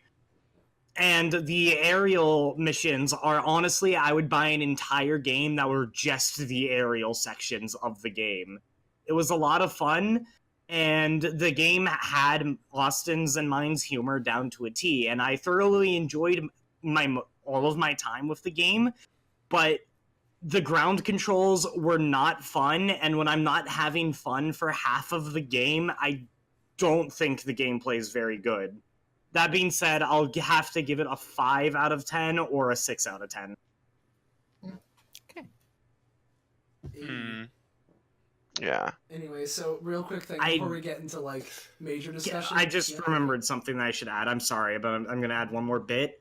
I feel like the ground controls are more of a personal thing. I think if you can click with them in a way that I didn't or wasn't able to, I feel like you could really enjoy the game, and the game would be objectively an 8 out of 10. And I'm sure that many people can enjoy it like that, but I think that's more of a preference thing. And for me, I did not like the ground controls. So again, 5 or 6 out of 10. All right, I'm done now. I'm sorry. I was just going to say as a small detail before we get into like the major things, because I know you mentioned Pyron, and I just remembered this little thing that I wanted to talk about with Pyron real quickly, because... Turbo Starstruck? Well, no. So in the Aurum Brain level, when, you know, he's taken over by the aliens and becomes the alien hive mind, you know how, like, before you fight him, he spouts out a bunch of binary? Yeah. It literally just says, kill. Yeah, like, it's just kill. Another... Can I say another thing about Pyron? Sure. So at one point... Before that though, Zanza, Austin, I really love jokes like that in games. Like in Luigi's Mansion 2, there's Boonary, which does a bunch of ones and zeros, and if you translate it, it just says boo. Yeah. No, but there's this thing in which Pyron, he talks about how he found out about the Aurum on Divinipedia, and so people made the wiki for Kid Icarus Uprising Divinipedia. I love that. So Divinipedia is a real website. It is. Look up lore and I love stuff. the humor in this game. Yeah. Fucking every character's a fucking banger in Uprising. There's not a single character I dislike. I will say this, though. The story felt really disconnected and random, and like there was no point to everything until chapter 18 and forward. I kind of get that. I would say no. I think it's trying to go for the... Again, I'm going to go ahead and say that Kid Icarus Uprising is very much inspired by, and it acts like a Saturday morning cartoon. Oh, yeah. And in that regard, I believe that whenever they do that, yeah. it's... No, I believe in that regard, it's trying to sort of simulate having different arcs in cartoons. Like, there's the Medusa arc that opens the quote-unquote show, and then there's... Veridi afterwards and stuff. Yeah, and then there's the Veridi arc, and then there's the Aurum arc, and then there's the Chaos... Yeah, Chaos Ken. Chaoskin arc, and then you go back to the actual Hades arc. And it's if you look through at the end and beginning of every episode, there is a very clear logical link between them. Mm-hmm. Even if they seem kind of separate from their contents within themselves, they always connect to one another. And I find in my head, once you understand the order of the arcs, all of the episodes connect to each other in that kind of way. To me, that's super charming. It is very much... Well, yeah, and it is super charming, but it's not a Saturday morning cartoon. It's a game. But it's a game that's trying to emulate the kind of a feel Yeah. of something Well, like yeah, that. Yeah, but what do you... Okay, it's still what's a game. wrong? And what's wrong with that? Huh? Yeah, It's not gameplay. The gameplay is fun. The story You just emulates hate a your Saturday morning cartoon. childhood? Yeah. I mean, I thought yeah. Sylvia was the I'm one not without a saying- childhood here. I'm not saying it's a bad thing. I'm just saying I didn't really enjoy how it was disconnected and everything. I would have preferred a more Again, I don't believe it is connected disconnected. and made sense plot, like what we get 18 and onward. Well, if you're asking me at least, the most disconnected it gets is suddenly aliens. Outside of that, everything, kind of like how Zanza was saying, makes sense. The very beginning of the game is all an effort to stop Medusa, right? That's like the first, however many chapters. Then you go into Veridi. Yeah, then you go into Veridi because Hades shows up, and with Hades doing shit and becoming more productive and everything with Medusa, things are going to shit in the human world, which prompts Veridi to do her shit. So Veridi starts up. That's when the Aurum suddenly starts happening, and that's like, okay, suddenly aliens, sure, but let's accept that for a second. So then aliens happen, then the Chaoskin is released because you defeat the Aurum, then the Chaoskin happens, taking over Palutena, so Hades is doing shit in the background because he has the chance to. Then you get back to fighting Hades like you've been meaning to since the start, because now you finally have all your stuff behind you. Uh-huh. Although I do think it's weird you actually never get to beat up Veridi. That is true, but, you know. But again, it operates like a Saturday morning cartoon, and because of that, the kind of the story that they build out has kind of like a really relaxing, easy to consume kind of vibe to it. And it also ends up letting the game do a lot of interesting, wacky things with the settings that it's put in. Oh, yeah. I love that. I would have preferred a more connected plot. Well, Also, I really like the kind of mood and tone that they have 18 and onwards. Well, Dream, you can't like judge a game by what it's not. Yeah, like the thing Well, is yeah, that but, like okay, because the thing you keep saying that it's not connected, but like if you're asking me, it's entirely connected, and the only way it's not connected is that it has story arcs. If we're going by that logic, I mean, take a look at all shonen anime. Like the arcs don't feel connected though. What do you? They are. They are literally but they bookended. don't feel connected. It feels like, okay, we're doing this thing. Okay, we beat up that guy, which means now this is happening. So now we gotta go here and do this thing. Okay, we beat up that guy. That's exactly how you connect the story, though. Like, how else are you supposed to do it? Like, look at something. The only other way is if you don't have like a chapter system. Yeah, look at like stuff that's like traditional like shonen anime, for example. Let's take Dragon Ball, for example. You know, that's exactly how it works there. They beat the big bad, then they go back to normal. Some other shit happens and they deal with it. Except in Kid Icarus Uprising, it's again, with the exception of suddenly aliens, everything is very sort of like it's connected in that sense. Where it's all a logical flow. But it doesn't feel connected. I mean, well, that's because you're wrong and shut up. Okay. Yeah, it is connected. But it doesn't feel connected. I believe you mean you didn't notice it being connected. Okay. No, I'm not saying it's not connected, because it is connected. It doesn't feel connected. It feels sporadic. He's complaining about the feel rather than... He acknowledges that it is connected. It is 100% connected. And even suddenly aliens is connected, because the explanation is the constant war between the gods, like, showed that there was a struggle on Earth and that they could easily benefit from the unprotected resources because the gods are too busy fighting amongst each other, and that's why they come to Earth and start attacking, so they could steal the resources. I'm not arguing it's not connected, because it all is connected.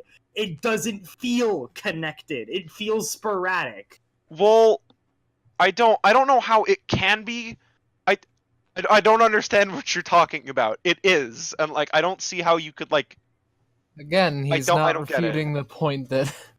I know. I get it. No, I understand that. I just don't understand how you can both say it is connected, but it doesn't feel. I don't get how you. The whole thing is just that, like with Kid Icarus Uprising, in terms of its level themes, if we're going by that, it jumps around in terms of like the scenario where, like, yeah, one level you'll be in the middle of a giant forest and all this, and like giant bombs based off seeds are happening. Yeah, and then the next level, suddenly alien invasion, and you're going in an alien thing, and then after 3 more levels, suddenly you're a ring and you're controlling a dog. Sure, it's kind of jumping around in terms of setting and themes, but like at least to me, sure, those exact like settings aren't exactly connected by theme, but they're connected by like scenario and circumstance.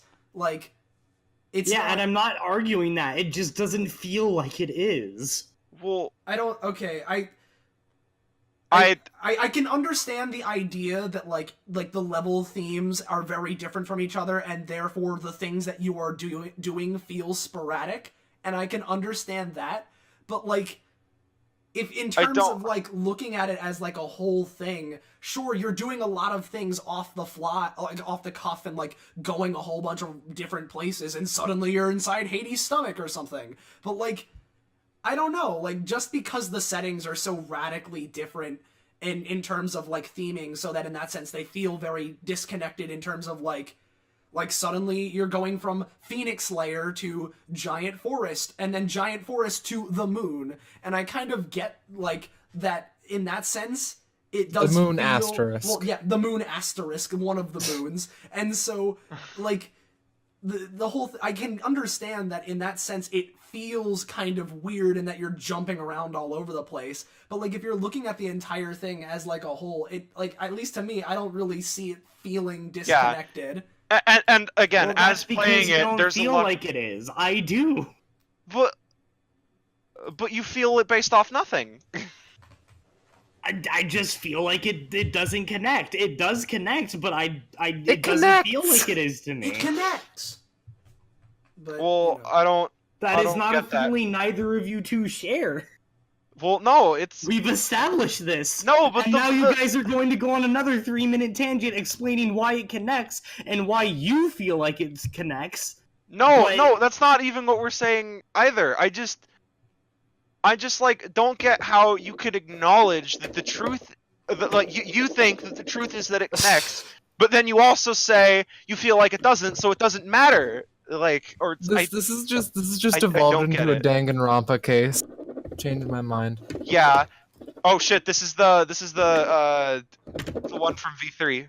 You know, where it's like everyone connects. arguing at the same time. Where it connects. Mass panic debate. Mass panic debate, but like, you know, it's just sort of like, I mean, we don't need to go on this whole fucking tangent any longer, but like, at least to me, I feel as if, like, you know, it does work out in the end as an adventure in the sort of sense that, like, kind of going off of what Zanza was saying, the tone of it throughout, it's very, you know, it's tongue-in-cheek. Like, sure, it is telling a story, but, like, there are moments where they take it seriously, but, like, as an overall whole, it's a very big joke. So, like, like, you know, it can just suddenly be aliens and you accept that. Like, you don't need, like... Yeah. Like, there's this whole world based on, like, the mythology of different gods, and, like, Hades and the underworld, and Poseidon's there, too, and all these, like, ancient gods, but then suddenly aliens, too, and then also there's, like, an eldritch kin spawn that's, like, taking over people's bodies and shit, too, like, you know, it has so much to it in that sense that it's, like, it's crazy, but that's why it's super, like, fun and charming. Yeah. Yeah, and as we were saying earlier as well, like, I don't think there's a single character that I dislike. I mean, even the ones that are super one note, there's no one that's, like, super egregious in terms of, like...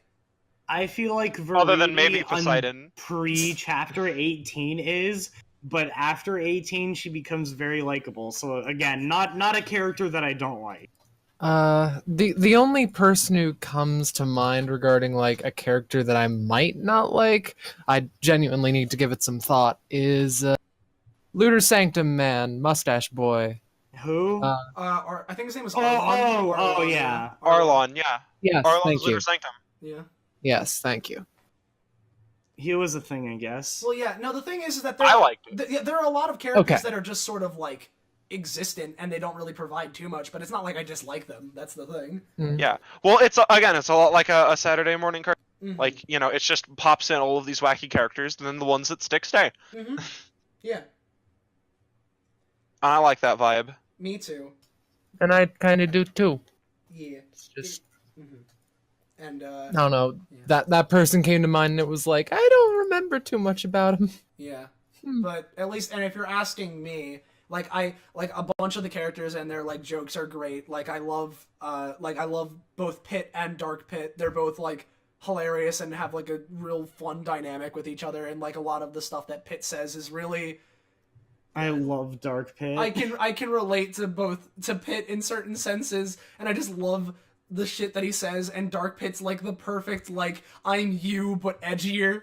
And that's his whole thing. Well, no, because, like... I gotta admit, Dark Pit's introduction cutscene, the moment he punched Pandora and onwards, I was laughing my ass off. Yeah. Well, no, because, like, the thing is, I love how he's also, like, a big stupid, too, though. Because, the only difference between him and Pit is, fuck you, Mom, I'm gonna go do what I want. Yeah. Well, whereas Pit's the good Christian boy who will go eat his dinner, eat his broccoli, and go to his room. Yeah. Well, because I love it, it's like... like in the Dark Pit chapter, in which he's Pit's like, why are you fighting me? You're my copy, and he's like, we're not copies, and he's like, why? He says, because then why would I be fighting you? It's like, it's such a circular logic. Yeah, it's so stupid. Honestly, whenever I heard Dark Pit and Pit talking to each other, I got mad flashbacks to me and Austin just playing PM late at night. Well, it's that kind of shit. And the thing is like Pit. Like the thing is that like we were saying, like Pit's a big stupid, and like Dark Pit like acts like he's so much like he's so above it and he's edgy, but like. He's just as bad. Like, he's just more rebellious. That's the thing. Like, the Mirror of Truth is supposed to create an exact opposite, but he's, like, not an exact opposite because the mirror broke. So the mirror machine broke. Instead, he's Pit during his goth phase. Like, it's so good. He's Pit during his rebellious teenager phase, and it's perfect. Uh-huh. And on the topic of Pit as well, there's this, just like kind of like with it, but I saw this one piece of art the other day where it was just like, it was the part when like Palutena's taken over by the Chaos Kin, and so Pit's like with Viridi in her place with the forces of nature, and Viridi's like the one like with him, so it's like Pit is this the one that I posted? It might be, but like Pit just, I think it is, but it's like Pit's like in the thing with Viridi, where am I gonna sleep? Yeah, exactly. Why don't you sleep at the foot of my bed like the dog you are? Oh, so just like Palutena.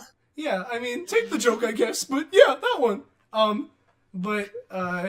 Yeah, like, there's that one. But, well, now that you stole my joke, I don't know where to go. Fuck you. Anyway, right, that's where I was saying. For as much as I love Pit and Dark Pit, at least for me, the one that steals the show is easily Hades. He's, like, so good. Hades is pretty good. He's, like, my third favorite. He's my favorite Nintendo villain by far, and I just he's so good.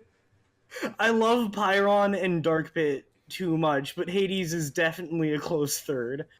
Pit is in, like, fourth for me, and then fifth, I don't know. Probably Pandora. She was pretty funny. Pandora had some good moments. Yeah. Like, everything Hades says is so good in the sense that, like, his first chapter when he's a force, his whole spiel he goes on, like, that obviously not a single person in the world buys, and he knows no one does, so he's just telling this tale of, like... So he's just going. He's just going, it's like, this poor family died in a chariot crash.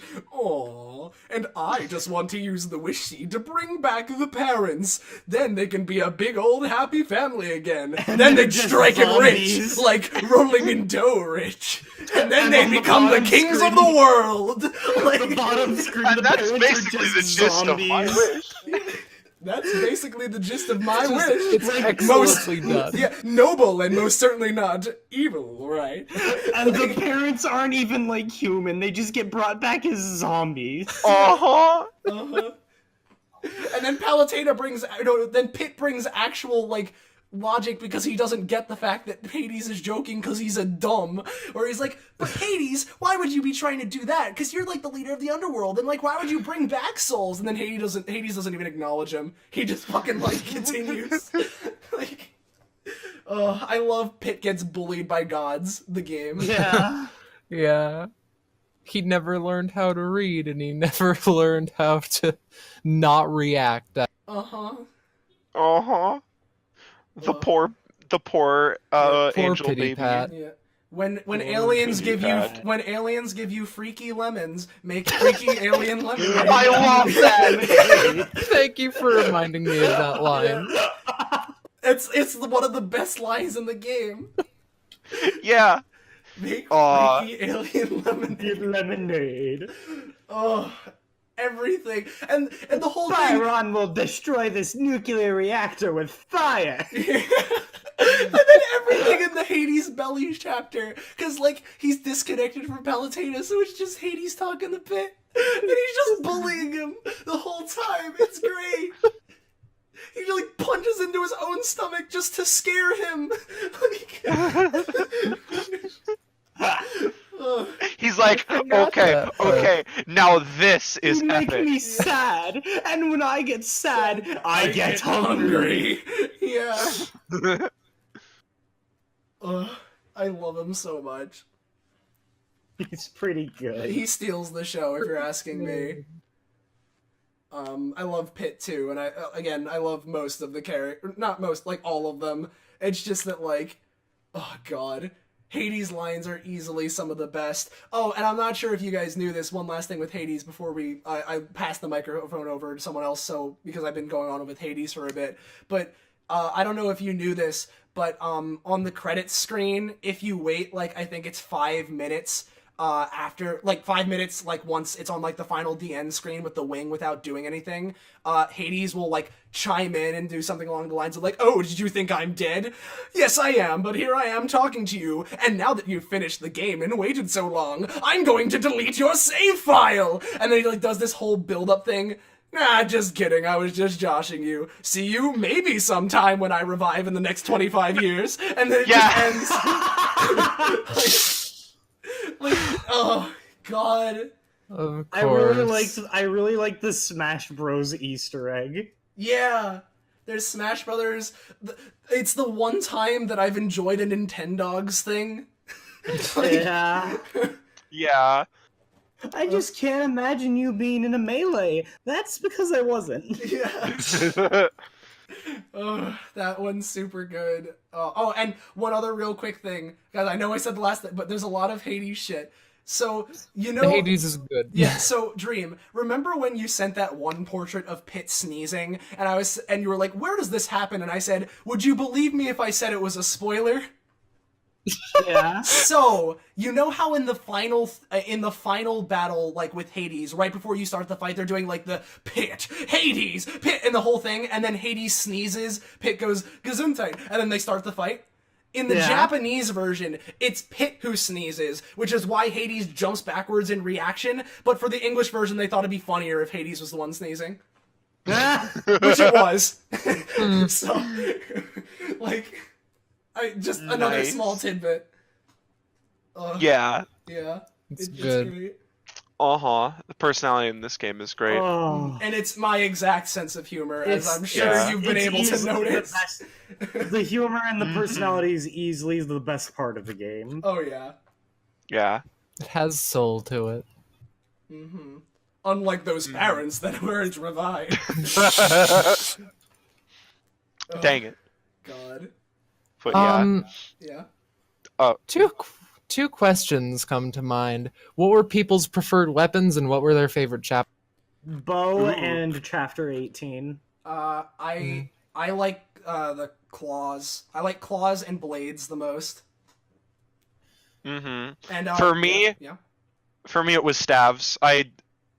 Scorpio staff. I think I had one that was super good when I first played, and like that became my weapon. And so now I use staves all the time. I love them. And I know I didn't answer the whole chapter thing because my brain. But when it comes to chapters, I don't. There's a lot of ones that I really like. Like I really like the 18, like the first thing with the Chaoskin ring. That's like super neat. I like a lot of the things in that. But like, if I had to think overall, I don't know why, but I just love the Aurum shit just in general, and I like for a variety of reasons. I think it's 15 is the first Aurum chapter, Mysterious I love that one a lot for some reason, and like, because it's for one, it's just aliens. The level starts off with Pit waking up way too early and just falling out of the door, and then they like start going, and Palutena's like, oh yeah, aliens, and everyone's like, all right, I guess we're working together now, aliens, we gotta stop fighting, and then Pyron shows up for the first time, and like all that happens, and then not to mention that the Aurum Island is like easily my favorite piece of music in the game, so like it's fucking jazz on the alien hive ship. I love it. It was pretty good. Mm-hmm. Yeah. Yeah. Well, for me, the issue is it's really hard to choose a favorite. Like, because they're not all bad, but I wasn't exactly a huge fan of the level design in this game, especially in like the ground sections. It felt like they were kind of just throwing enemies at you constantly and being like, yo, what if we added pits here, you know? Okay. And so, You know, so wait, can I add something? Sure. Something that really bothers me is the transition from aerial firing speed to ground firing speed. Oh yeah, because you Honestly, fire so much same. slower. Yeah. I don't know. I never really had that much of a problem with it. Yeah, neither did I really. Honestly, Especially I agree, because Sylvia. especially because no matter how fast you're firing, if you do the dash fire, no matter what, it's like like you can pretty much fire like a really fast speed if you yeah. constantly do the dash and fire. So that it pretty much, to me, it didn't really matter that your auto fire speed was slower. And depending on your weapon as well, it also like impacts that. Yeah, true. Yeah, because like And also, because I never really went regarding the question that I asked. Oh wait, can I finish what my favorite chapter is first? Yes, you may. It's kind of weird for me, but I'm probably gonna say the Phosphora one, just because I love that boss fight. Oh well, the boss fight's cool, and the music track in the flight section is amazing too. Oh yeah, Phosphoras. Also, why are people drawing fan art and pictures of Palutena when Phosphora exists and is a million times better in every way? I mean, she's kind of annoying. I like Phosphora. And the but, best I like girl her. in the game. I like her, but my reasons for that might be obvious. I feel like she's worse for Edie. I don't know. I like her, but she's definitely not like my favorite. Uh-huh. She pretty though. She is pretty. But yeah, Sylvia, you're gonna say? Cannons were my personal favorite weapon type, which... What's that? What are you trying to say about me? I don't know. What am I trying to say?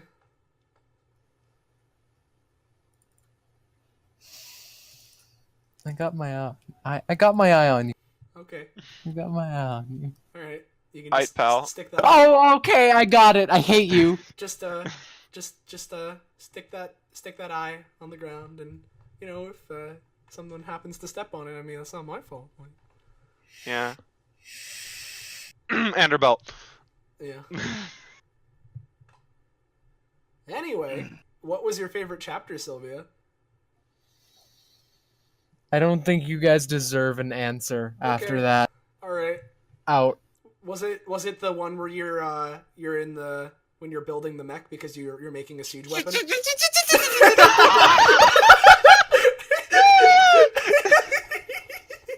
I know you too well. Yeah. Hephaestus is pretty great though. Wait, was it Hephaestus or Dionysus? No, it was Dionysus, right? I don't remember. Unpredictable, okay. It's something dying. Yeah, I don't. Blacksmith God, he was pretty good. Don't freeze up like a lizard on roller skates. I can't believe it, Sylvia. We got him. Shut up. You got him. Are we wrong? Ladies and It's all a gentlemen, bunch we of got 'em. stupid theory. My favorite weapon was the mech battle with Hades at the very end, and how it was just Gurren Lagann. Well, I liked how it just like, listen, I'm gonna be honest, I like really long, complicated boss fights, Oh, so yeah, I I love do how too. it's this Honestly. massive, epic 6-phase fight that just goes on forever, and it's like super cinematic. Oh yeah. I agree with everything you said, Zanza, but also the reason why I loved it so much is because Mech and Gurren Lagann. I just like I love the final boss battle as well, but like the image of it that always gets in my mind outside of like flying alongside Hades and like having his weird little face thing shoot at you is the one segment at the very beginning when he's dashing towards you, and I think it's Veridi that says he looks like a fucking elephant. Well, she doesn't say fucking, but like he looks like an elephant or something. Like He looks like an elephant sprinting towards you. yeah, I believe was the line. yeah, it's pretty good. Yeah. There's a lot of good shit with the game in general. And I guess we can get into it now because we kind of touched on like the ground controls and how Dream doesn't like them, but how I'm like fine with them, and like how people feel about like ground controls and stuff. Like in terms of like air versus ground stuff, like how do you guys feel about that just in general? Can I go first? Yeah, sure. So, my thing is, I feel like the air combat is more consistent, but it does not reach the heights that the ground combat does. Because it's ironic, guys. I catch up. But like, Like, in comparison, the ground combat has, first of all, it has significantly more options. So in the air combat, it kind of feels, you're literally on rails. All you got to do is avoid shots and then shoot people occasionally, hold down the fire button, and then tap it once you get the special shooty thing. You know, it's like, they're cinematic, they're cool, they're never offensive, but like, they're just not really much of any kind of substance you have to think about. Meanwhile, the ground combat, sometimes they are really bad at design and they're just like, hey, in order to make this like room, we're just gonna like lock you in and then throw a bunch of like enemies that don't really mix well together, and then see if you can beat them and live, you know? I hated that. But sometimes, you know, they're like, despite the nature of you have more options, there are significantly more combat maneuvers. You know, there's like do I want to dash forwards or backwards to like do a defensive thing? Because some weapons like create shields when you do a backwards dash attack. You know, I think charging your weapon matters a lot more because like in the aerial sections, enemies either like die super easily anyway, or they're only amount of time, so they'll just go away and you don't really need to worry about charging, unless you get again the special gun thing, and then there's, you know, of course, dodging attacks and stuff and positioning and items, and I feel like that makes it significantly more involved and interesting, which I like.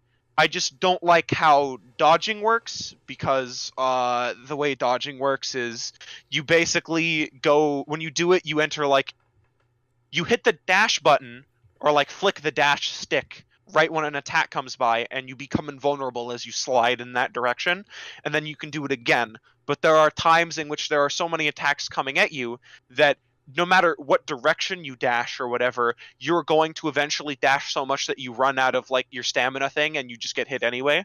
The stamina is kind of stupid. Stamina's really stupid.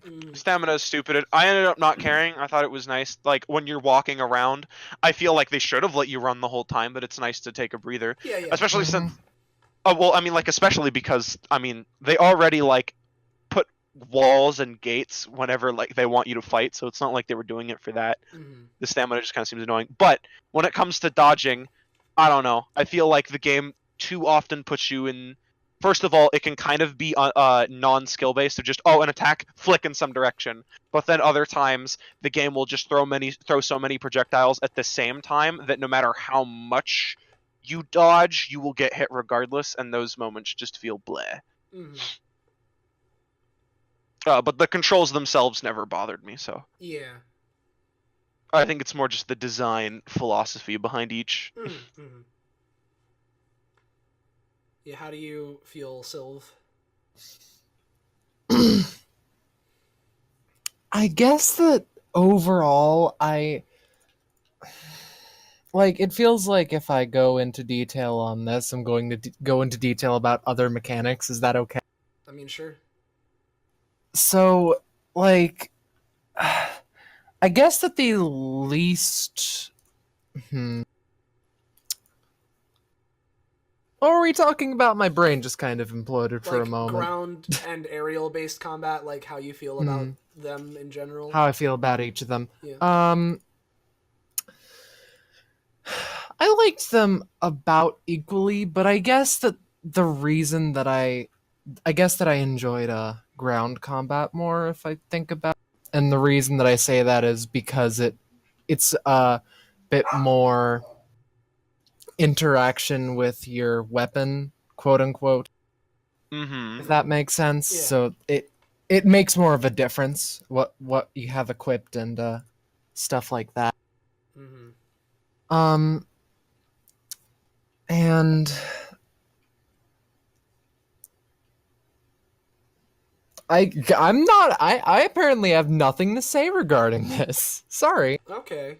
Well, I guess for me then, I was just when it comes to like the split of aerial and ground, I feel like it kind of like along the lines of what Zanza was saying, but like I feel like it kind of depends on the level, because a lot of the times there's a lot of like fun set pieces for making the flight sections like feel dynamic in a way, kind of like like Yeah. for instance, like the one where you're going to the underwater palace for Thanatos, and like Poseidon splits the sea, so the whole thing is that you're going through like the in between of like the ocean, and that looks cool, or like the lunar sanctum and you're flying around the moon, or like all these other things. Asterisk. And well, yeah, all right, asterisk. And so a lot of the That's flight my segments name. have like those kind of set pieces. Another one kind of like Pandora's Labyrinth with all of like the weird bullshit happening as well. That's super neat. The flight set, like it, like I feel like those really are standout moments, but for the most part, with a lot of the flying segments, they all kind of mesh together. Whereas the ground segments, they definitely have a lot more like they feel a lot more unique from chapter to chapter to me. I get that. Definitely. Where like I mean like, not that this particular level is like a grand level design thing, because it's basically just enemy rush the entire time. But like, you know, in the Aurum brain thing, you're just like, you can see like that's memorable in the sense that you're on this platform that the Centurions are carrying, and it's like an enemy wave. Other times you're going through different kinds of levels. Sometimes you're traveling through Hades' stomach. Sometimes you're going and doing all these sort of things, and like things change because of that. Whereas a lot of the time with the flight, it mainly feels aesthetic, and everything surrounding it's basically the same. And so I feel like it sort of depends on the level sometimes of like, hey, do you prefer like the kind of, hey, this is what you're going to get out of a flight segment. Do you enjoy that more than the gimmick of the ground level, or do you enjoy what the ground level is bringing more so than the standard flight? And so there's it's sort of like that dynamic, but in general, I kind of like both. And I guess overall, I probably prefer the ground-based combat a little more, just because like it feels like there's more to it in certain senses. Yeah, it's more mechanically engaging. Yeah, exactly. It's more mechanically engaging. Yeah. So I probably enjoy it a little more than the air, but I do enjoy both, in that sense. So yeah. Yeah. I think we know Well, Dream's the- answer. Yeah. Dream sitting Ground there like, combat fucking personally, I sucks. prefer the air. Yeah, honestly, personally, I do prefer the air. Ground combat sucked in Star Fox Assault 2. I don't know. I feel Yeah. like Thanks for letting We should us all know. Just evolve wings and stay in the air constantly. Oh, then why don't you just play, what is it, chapter 22, where you just play as Dark yeah, Pit? Dark Pit, and you fly the whole time, and it gets real kind of boring after a while.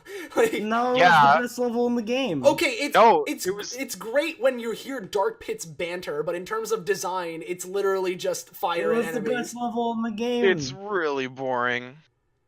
It was really I fun. enjoy playing as Dark Pit, How? Yeah.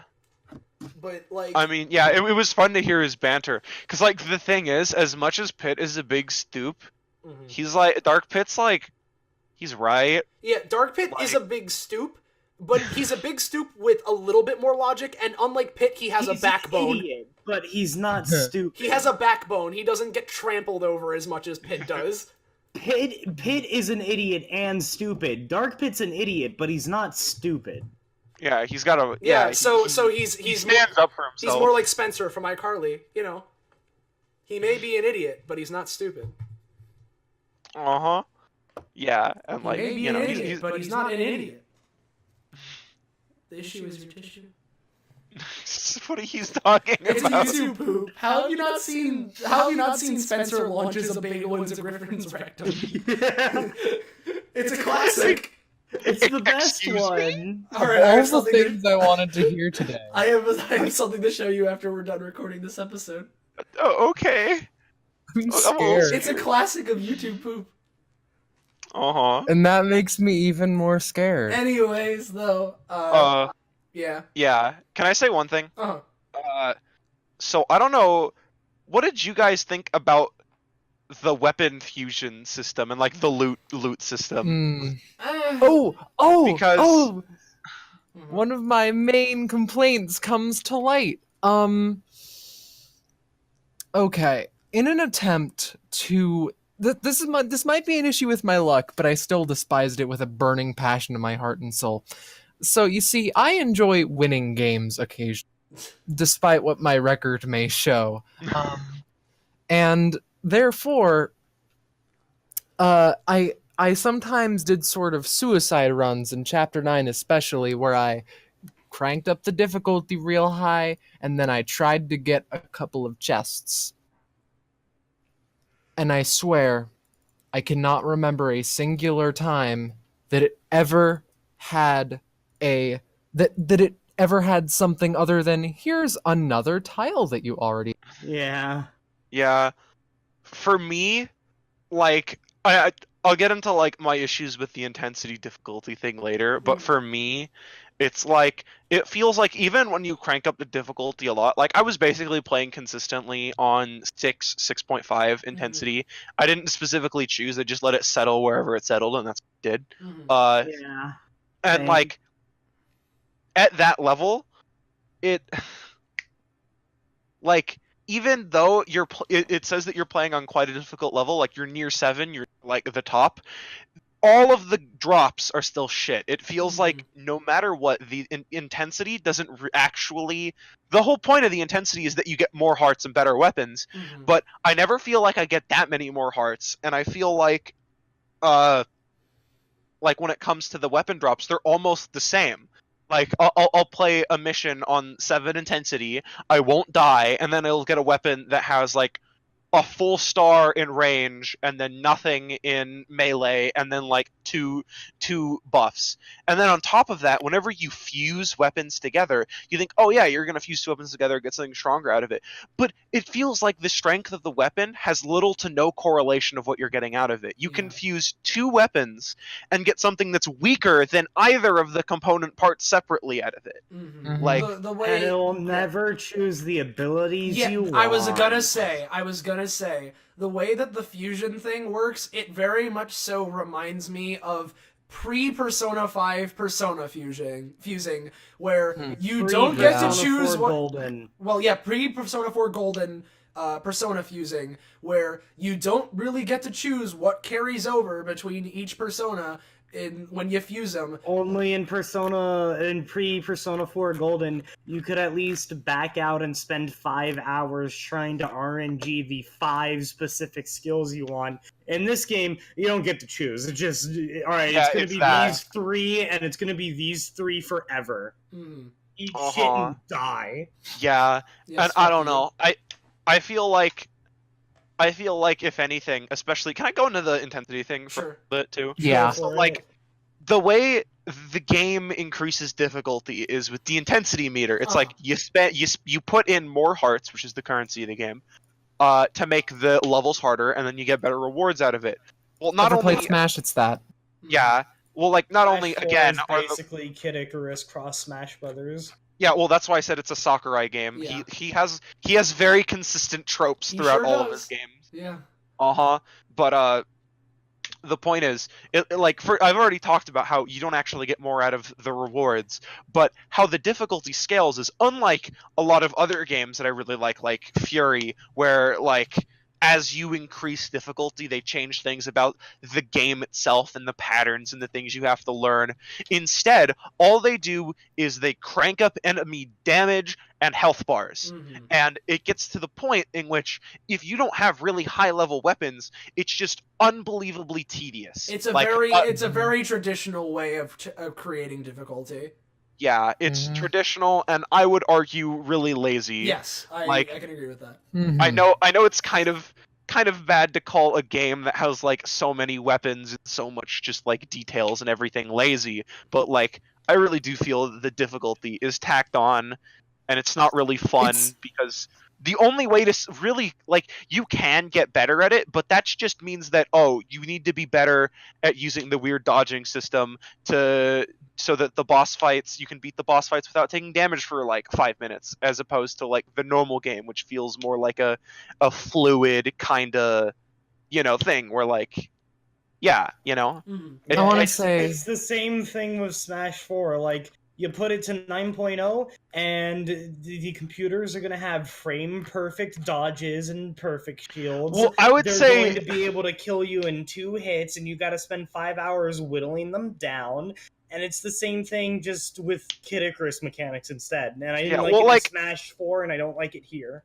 Well, like, even then, like, fighting games tend to have sort of a prediction / rock, paper, scissors kind of, like, thing that like can have some kind of strategy with it. In Kid Icarus Uprising, it's literally just you have to dodge better and spend longer times pressing the L button to do things. And again, it ends up making it so that to play on high difficulties, you need good weapons. But the only way to get good weapons is to play on higher intensity. And again, when you play on higher intensity, it doesn't always give you that. So the only other way is to fuse weapons, but the weapon fusion is like almost completely random, and you don't necessarily get better things out of fusions. And it seems the only time weapons that would be worth buying in the shop appear when you don't have enough money for them, so then you go get enough money for them, and then all of the high level weapons are complete shit.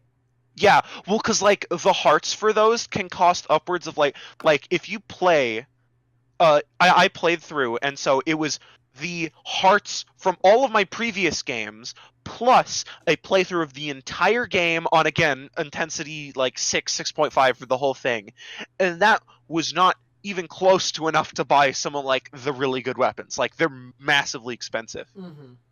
And then I think the worst part about the intensity system for me is that whenever you die, the intensity drops lower, because when I play a game and I set it to hard difficulty, you drop like 2.5 of the amount of hearts that you picked up in the stage. Yeah. Well, no, instead of like half of them or like a quarter. Well, it's like not even that. It's like when you do it, when I set a game on a high difficulty, it's because I want to like learn and get better at the game and learn the patterns and, you know, be a good boy. So like I hate it when I'm playing a game and if I die, it's like, oh no, we're gonna lower the difficulty for you. Sorry about that. So you can't get better. Yeah, it's like I want to play a game when it's difficult and fun like that, but you won't let me. And so like again, I hated it in Smash 4 and I hate it here. Yeah, and so it makes the game, despite like the game seemingly in that way trying to be like more difficult and more hardcore, it makes it feel like it's only really for casual players, because if you try to play the game on high difficulties and everything, it just tells you no, which again I think encourages the whole, oh yeah, you just need to get like a really broken weapon with like crazy maxed out stats and then you can play high intensity. You know? Yeah, I get you. And I agree for the most part, definitely. Where like it's the whole I definitely dislike the going down in intensity when you die. Like, it's not even a thing where like you go down in intensity. Do you want to pay a certain amount of hearts to keep it on a certain one, which would still not be good but better.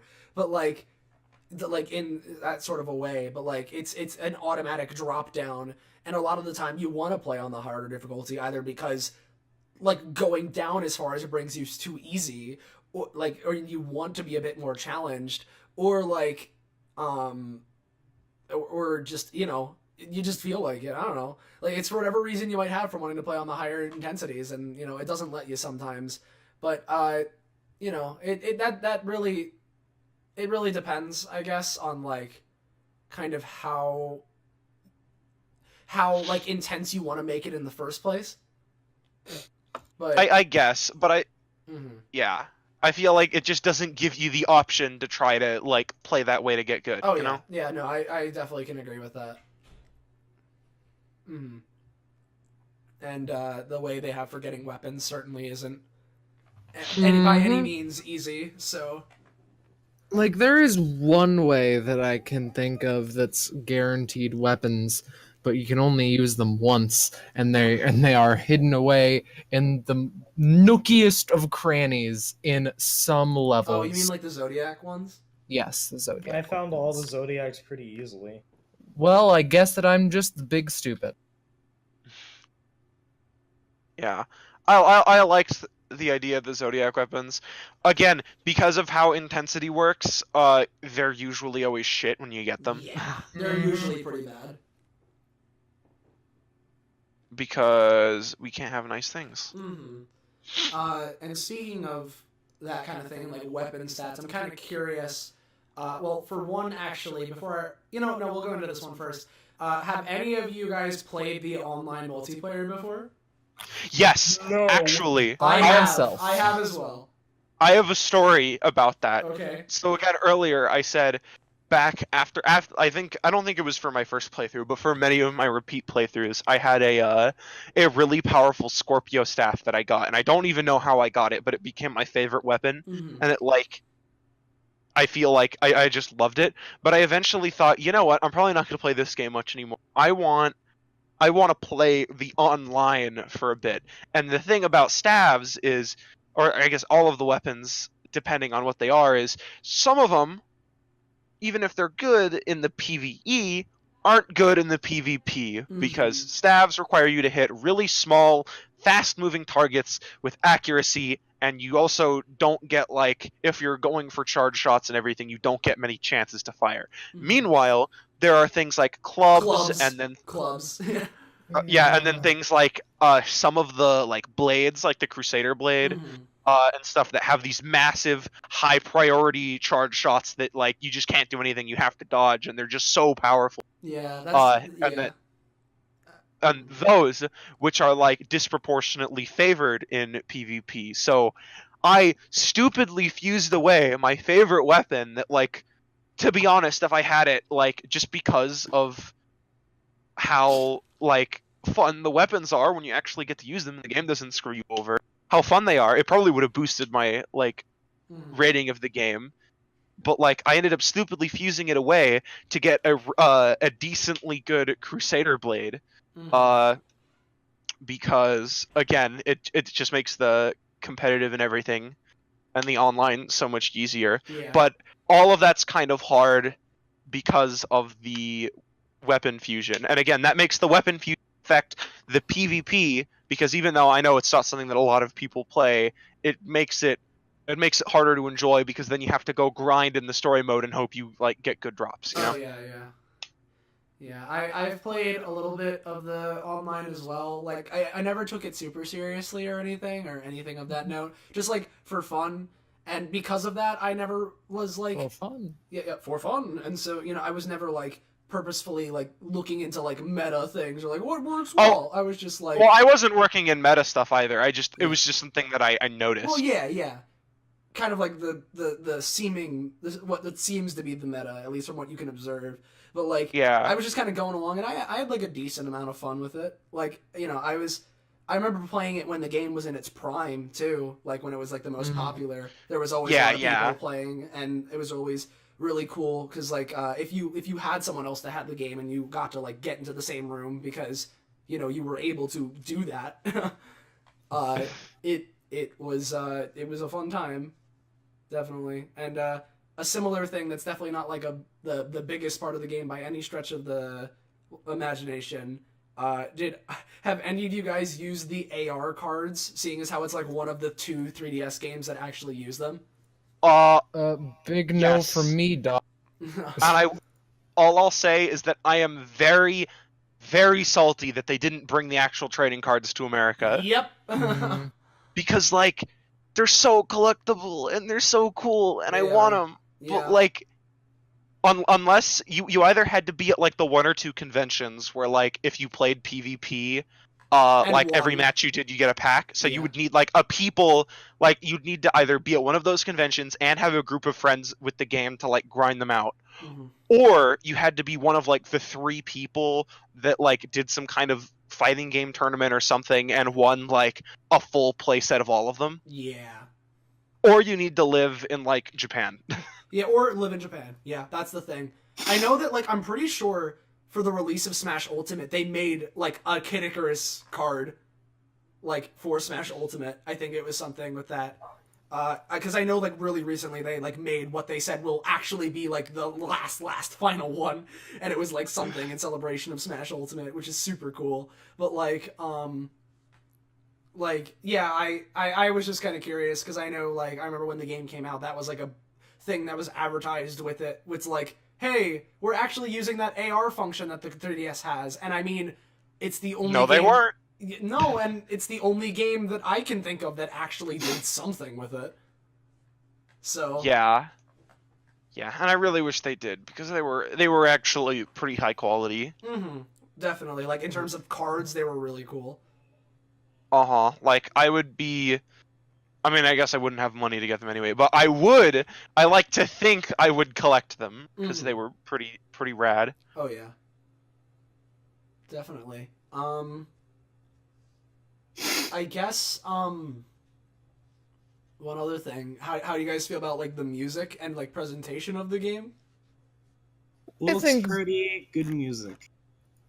I think it looks okay, and Yeah, there are a let me couple of rephrase tracks that It I looks like. pretty for a 3DS Well, game, yeah. and the music is serviceable. Yeah, like there aren't any standout tracks in my mind right at this moment. Well, You know, I would be inclined to disagree personally. I agree with go on ahead. I fucking Yeah. I love the soundtrack, but Yeah. yeah. I especially love what is it? It's Dark Pit's like flying theme. Yeah, the That- chapter that is theme. good. Yeah, the That chapter is theme. good. Let me rephrase that again. Dark Pit's theme is amazing now that I care about him. Yeah, the thing is that Dark Pit has two different themes. He has like the ground theme and the flight theme, and the flight theme is so much better, but is by far like the less popular one. Like if you're Yeah. asking me, like it's definitely better, but the ground one's the one that's in Smash and everything. So like, there's that. So that's the one everyone knows. Yeah, and I mentioned it before. Air one, but okay. Yeah. I'm probably wrong. And then I mentioned it before, but Aurum Island I feel is one of the most underrated pieces of video game music in general, but that's just me. You know, I love that song a ton. The main boss theme's super cool. I didn't like the main boss theme, but I might just suck. I don't know. I really like the soundtrack for the most part. Like, there's a lot of tracks. The soundtrack is okay. Again, I agree with Sylvia. There's not really a very standout track. I don't know. Other again- than actually, the one that comes to mind, I guess, like first and foremost, is the Lightning Chariot bass music. I did actually very much enjoy that. Oh, yeah. music. Oh, the one where you're flying, like during the shoot 'em up section. I honestly don't remember if it was during the flying section. It sounded like really techno-y. But yeah, other than Dark Pit's theme, I don't really remember any track from the game. Destroyed Well, Skyworld was pretty good too. No, Oh, don't yeah. remember it. Like also the versus Palutena theme. Yeah. Okay, the entire segment of like going after the Chaos Kin with the Palutena stuff and that entire thing like actually was like it felt dramatic in that It sense. did. Yeah. It Yeah. did. That was also when the game got its most like punchy. Oh I yeah, think. because that's when Pit By- dies. Like, or get yeah, or almost. And Dark Pit's like, I guess I'll help him because if he dies, I'm dead. So like, Well, does he do it because of that? well, that's part of it's part of that. Well, I thought it was because he was saved. It's So he- I was gonna say it's partly that, partly because Pit saved him, and so he'd feel bad if he let him die. It's like it's a combo of the two, but like also if he didn't help Pit, he would die. So, I mean, I'm sure that's part of it. But yeah, there's a lot of like really great moments in the game. I know we mentioned it a little bit earlier, but also the first chapter of the Chaos Kin stuff with the ring is super neat with playing as Magnus. Yeah. Oh yeah. Magnus And Club? how I think you get Magnus to was use the Magnus Club. Yeah. I think Magnus was the only time I ever actually enjoyed the ground controls. Well, Did you then ever maybe try you should using have used. yeah, did you try using a club in any of the other levels? Because that's how they all play. Well, You can use Magnus's club as Pit. Dream. Well, Dream. That's an entire subset of the weapons. Buddy, this is worse than the Google Docs incident. hey, remember when I mentioned how I'm really stubborn, like mashing my face against challenges until I win? Yeah, that's But why you don't like said this shit. yourself that you disliked the ground controls, and you didn't do anything to fix it. My guy, come on. I would like to change my score to a 7 out of 10. So Dream, can I ask you a question? yeah. Can I ask you? Okay, here's my question.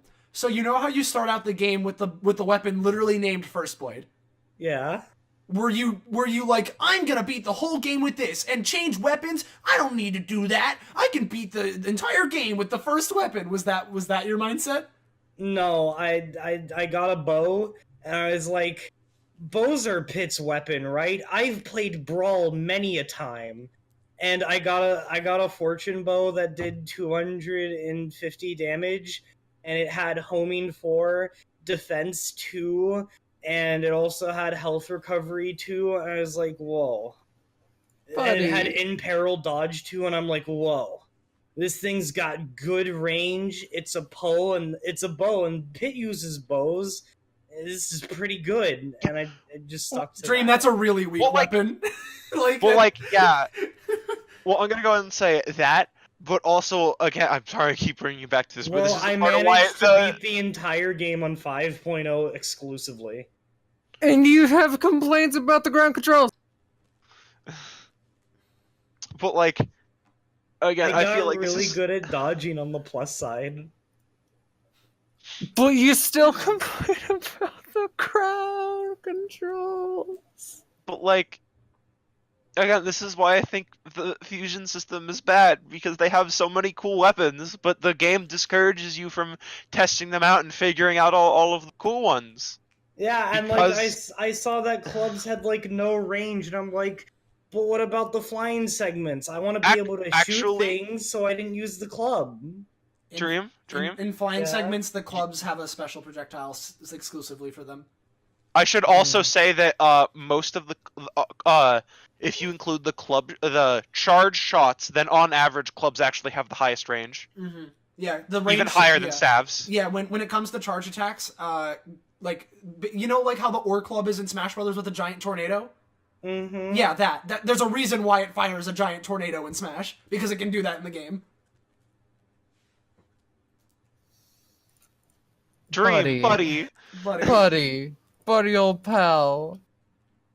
But I never This is said I one was hell of a smart. crummy juncture. Listen, I never said I was smart. And we are never saying you're smart again. I mean, we didn't, but we're not Well, saying it again. Saying I was smart in the first place was your first mistake.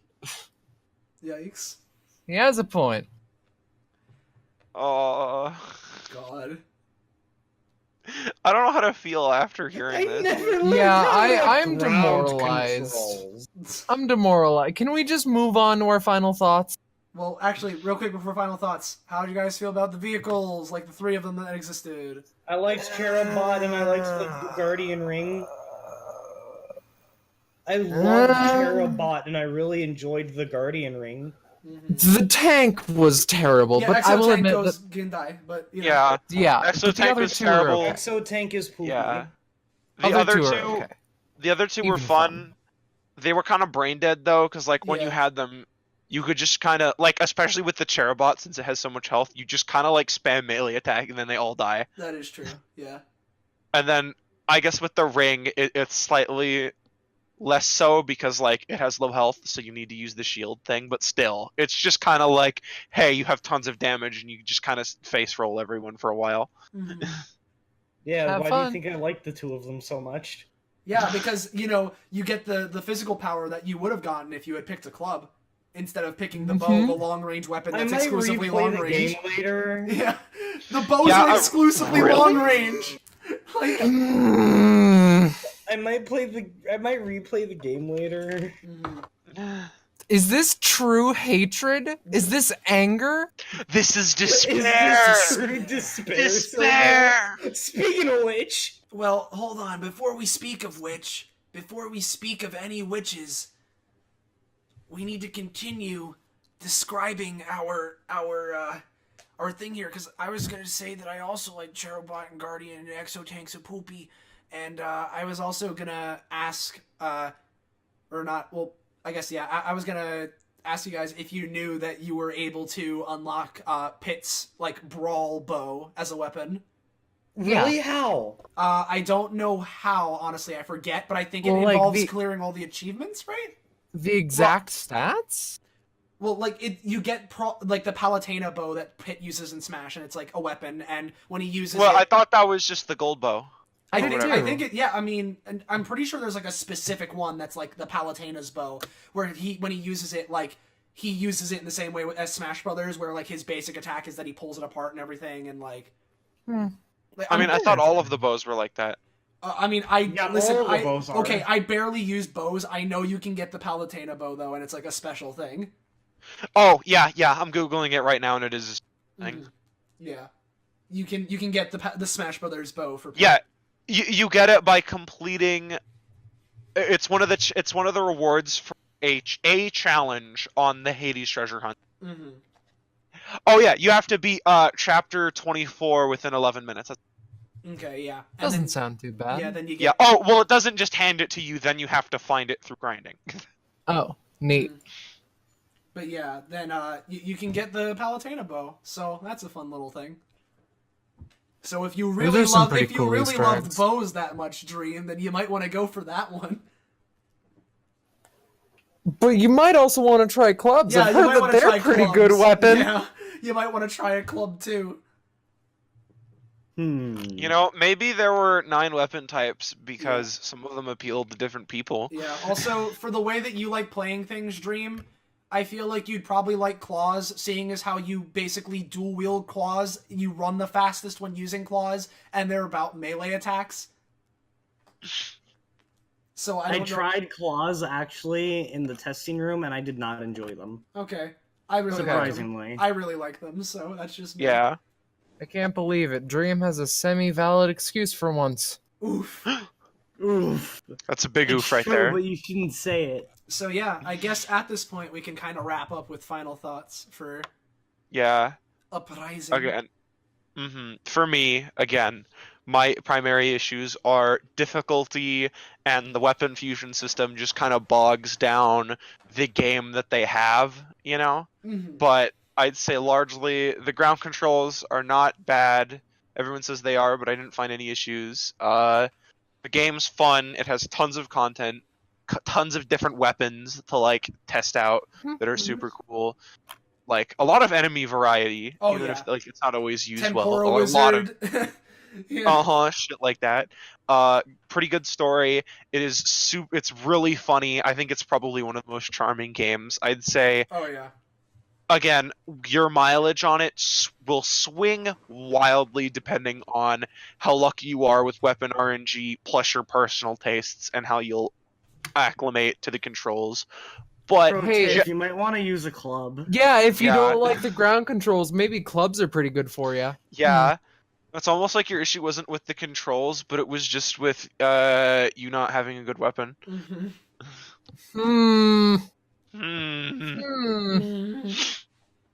But yeah, I'd say overall it's basically a 6 out of 10. I might even yeah, no, I'll stick with a 6 out of 10.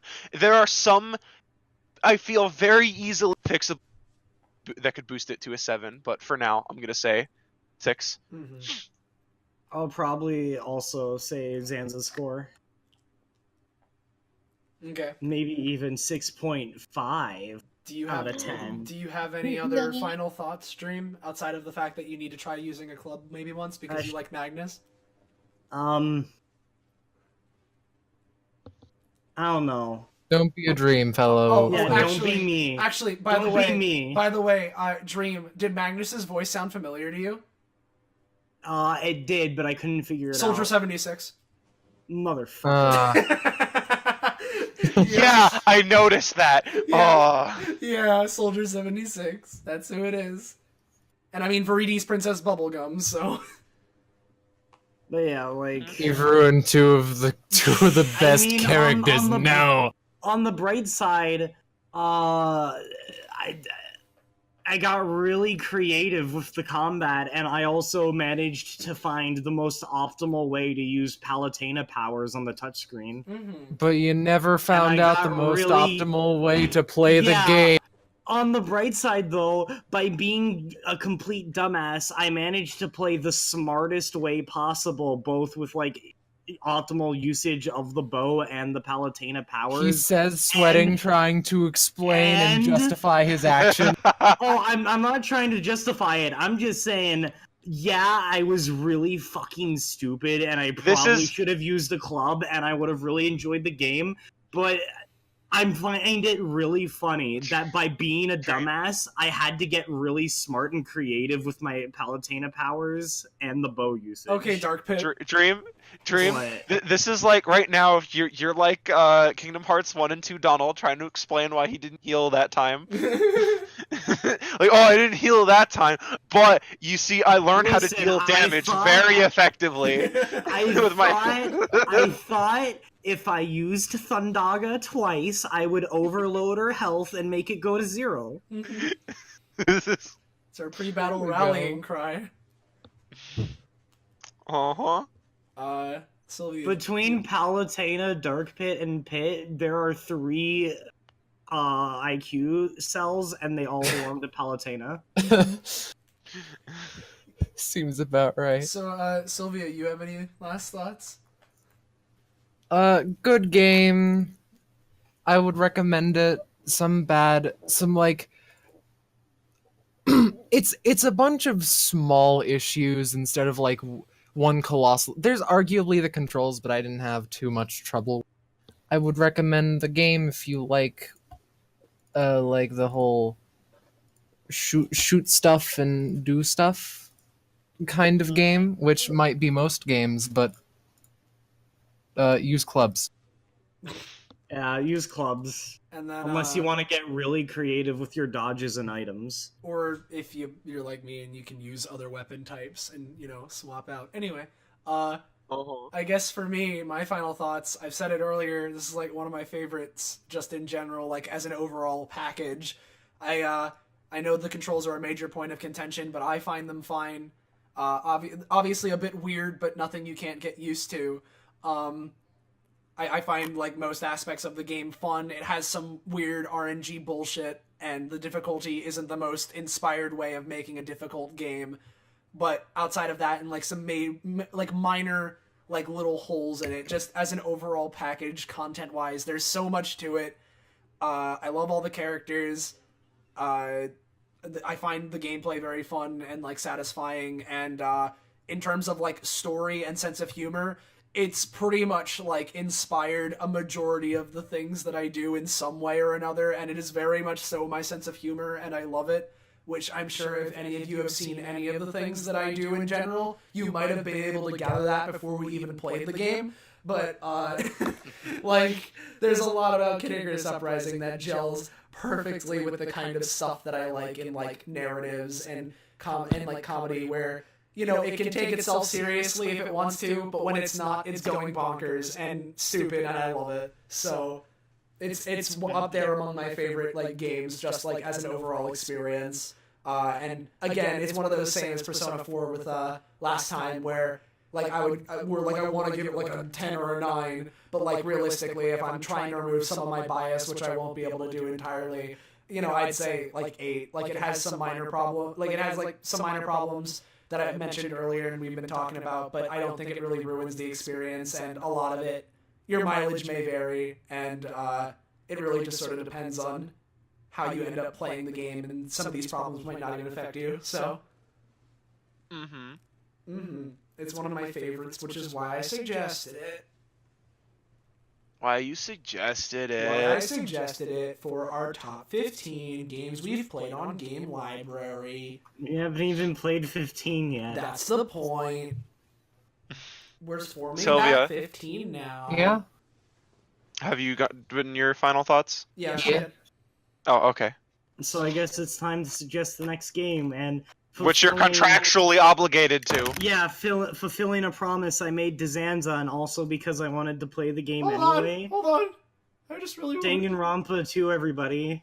Well, I was gonna say, hey guys, we're gonna enter that last phase of the podcast where we do the thing, and if you wanna, whatever. So if you wanna, for whatever the next recording session of this podcast is, if you wanna be caught up with what we're saying, we're going to be talking about Danganronpa 2, sequel to Danganronpa 1. Goodbye Despair. Yeah, Goodbye Despair.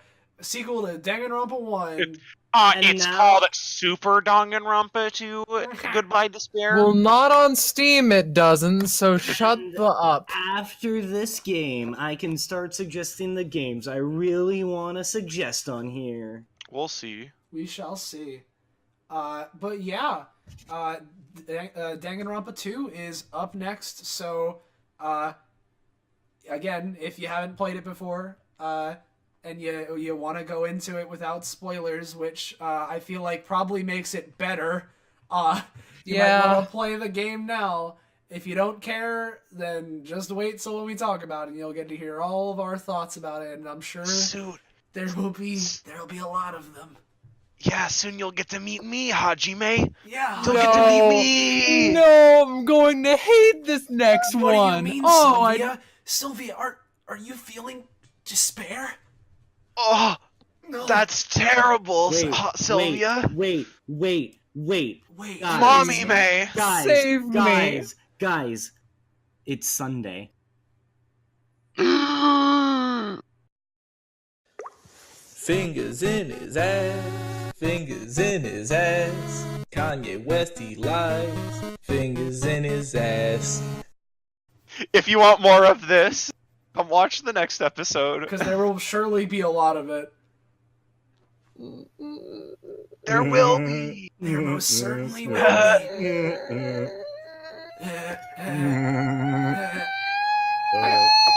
I hope you guys enjoyed this episode of Game Library. Join us next time where you can see the character dynamics of Kid Icarus once more. Talk about... Oh, she left. We killed her. Talk about... Yeah, Sylvia left the Discord call. Anyway, where you can see us continue to talk about video games. Bye, everybody.